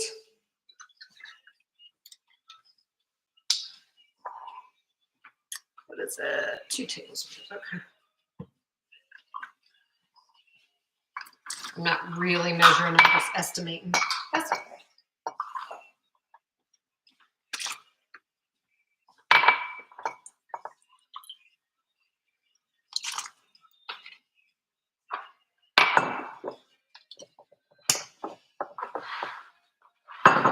And coconut aminos. Do you have the tablespoon, or did I put it somewhere? Here.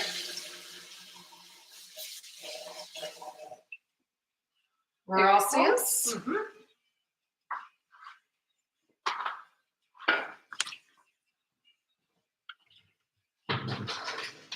Still smelling sesame oil or something. I know. Must be in the sink.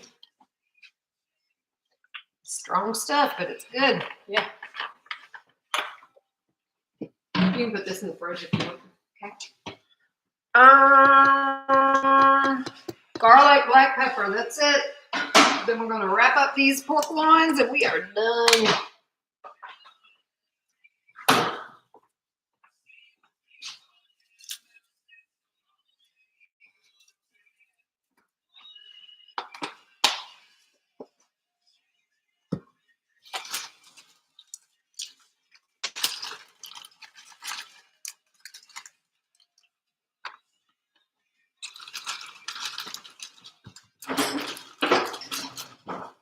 And we just have this massive amount of containering to do with the sauce and soup.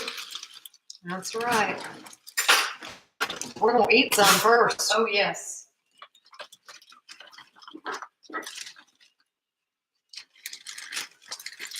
Got the zoodles ready to go.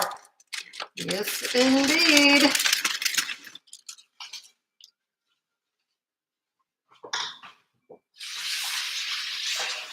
All right, pork time. I'm gonna get you to help me with this, Okay. because I can do it by myself, but it's so much easier when you have help getting it in here so that it's not such a mess and wrapping it.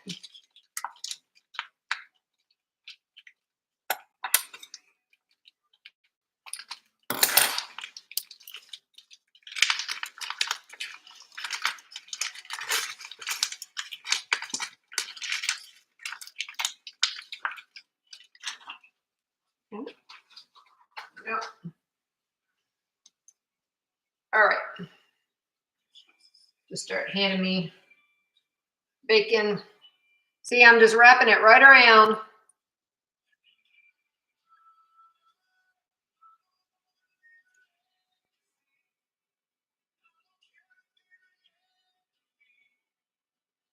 Oh, Jesus. 5 pieces, right? Yep.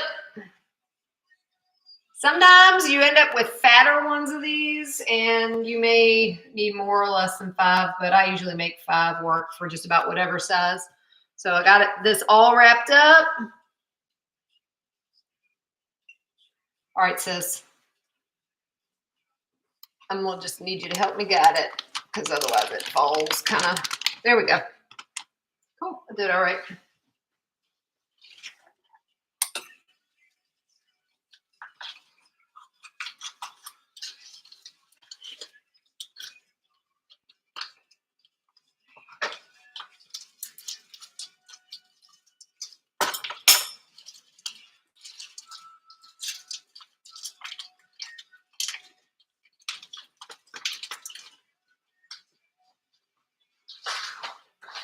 Holy Jesus. All right, babe. Gonna do another one.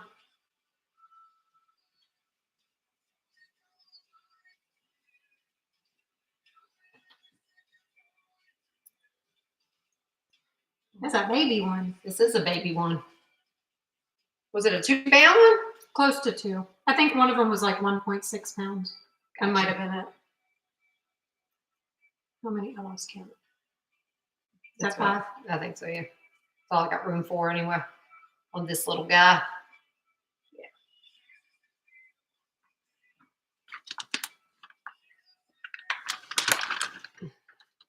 The nice thing about these long, thin ones is you can fold them as you put them in the bag. The ones I did for Matthew, I got giant 4-pound ones and had to slice them in half. They were all big old fat things. So.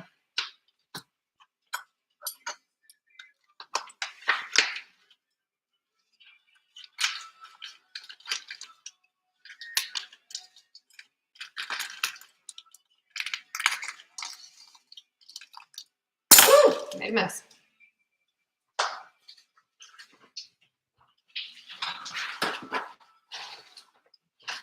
Thank you, babe. All right, ready? Yep. Last one. Feel like singing and dancing. We're in the home stretch here. This is it. Woo. I usually do it a little more spiral than that. I don't know why I'm having a trouble with this one. He's a little bigger. He has the half a pound that the other one was missing. Yes, he does. One more, or is that it? I got room for one more if you want. Let's do it. All right.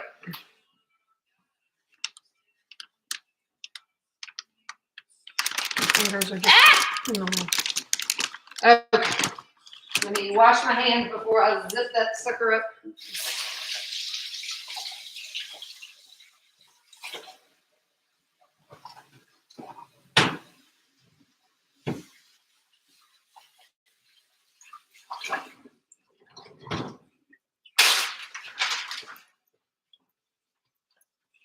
You're my promise. All right, y'all. You just watched us do all. Margie says I'm making the biggest mess with this taco seasoning. I dumped it all into one big Ziploc bag. And then all I had to do was just mush it all together.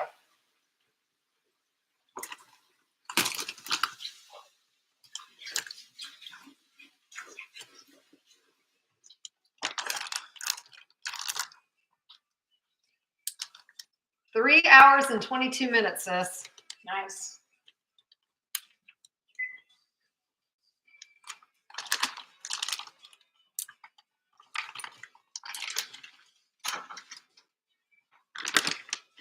Nice, nice, nice.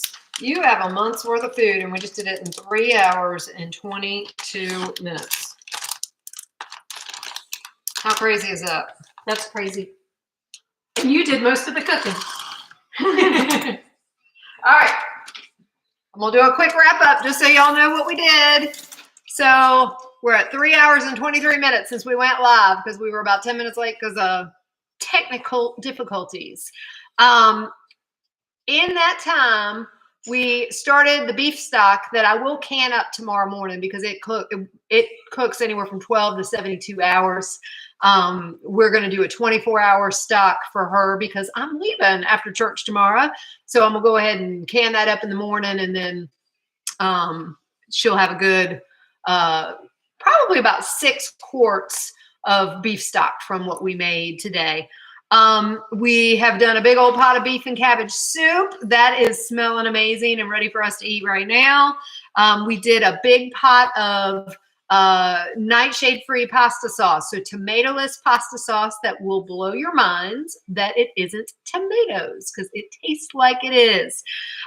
We did a bag of Pistachio Trail mix. We made a batch of our own homemade chili and taco seasoning. We made a batch 4-quart jars of pancake mix that is completely gluten-free and delicious. We made 3-4 pans of sausage balls. We did mango cheesecake bites. Do you have those handy? You want to show them what that looks like after they've been freezing? We did 12 creamy Orangesicle avocado smoothies. Yes, look at those mango cheesecake bites. Yum. They're firm. They're ready. You're not going to be able to save them for the month because we're going to Eat them all now. eat them all now. We did the 12 smoothies, and then we just did 5 different types of freezer meals. It was a total of, let's see here, 4 times 4 is, so 19. 4 times 4 is 16 and 3. Yep, 19 freezer meals. It's amazing. You know, family of 4 adults, they've got all these freezer meals that they can have for leftovers. They've also got the soup that they can heat up. So they have lots of options. But we did the 1-pan steak and Parmesan broccoli. We did the Chinese beef and broccoli. We did chicken fajitas, maple chicken. It was maple rosemary chicken and maple bacon pork loin. They're going to eat very well for the next month. And we just did it in 3 hours and 22 minutes. So guys, it can be done. It is amazing. My sissy has a big old smile on her face. She survived. And she's got all this great food in her freezer ready to go. So I hope you guys have enjoyed this. Tell your friends. I love to share this. Oh, look, Michelle figured out how to type. Yeah. I love it. Not that you didn't know how to type. I mean in the chat. That's awesome. Well, I'm glad you've been able to be part of this the whole time, Michelle, and congratulations on winning the stone fruit wedger. Congratulations to Wendy Flournoy for winning the tart pan.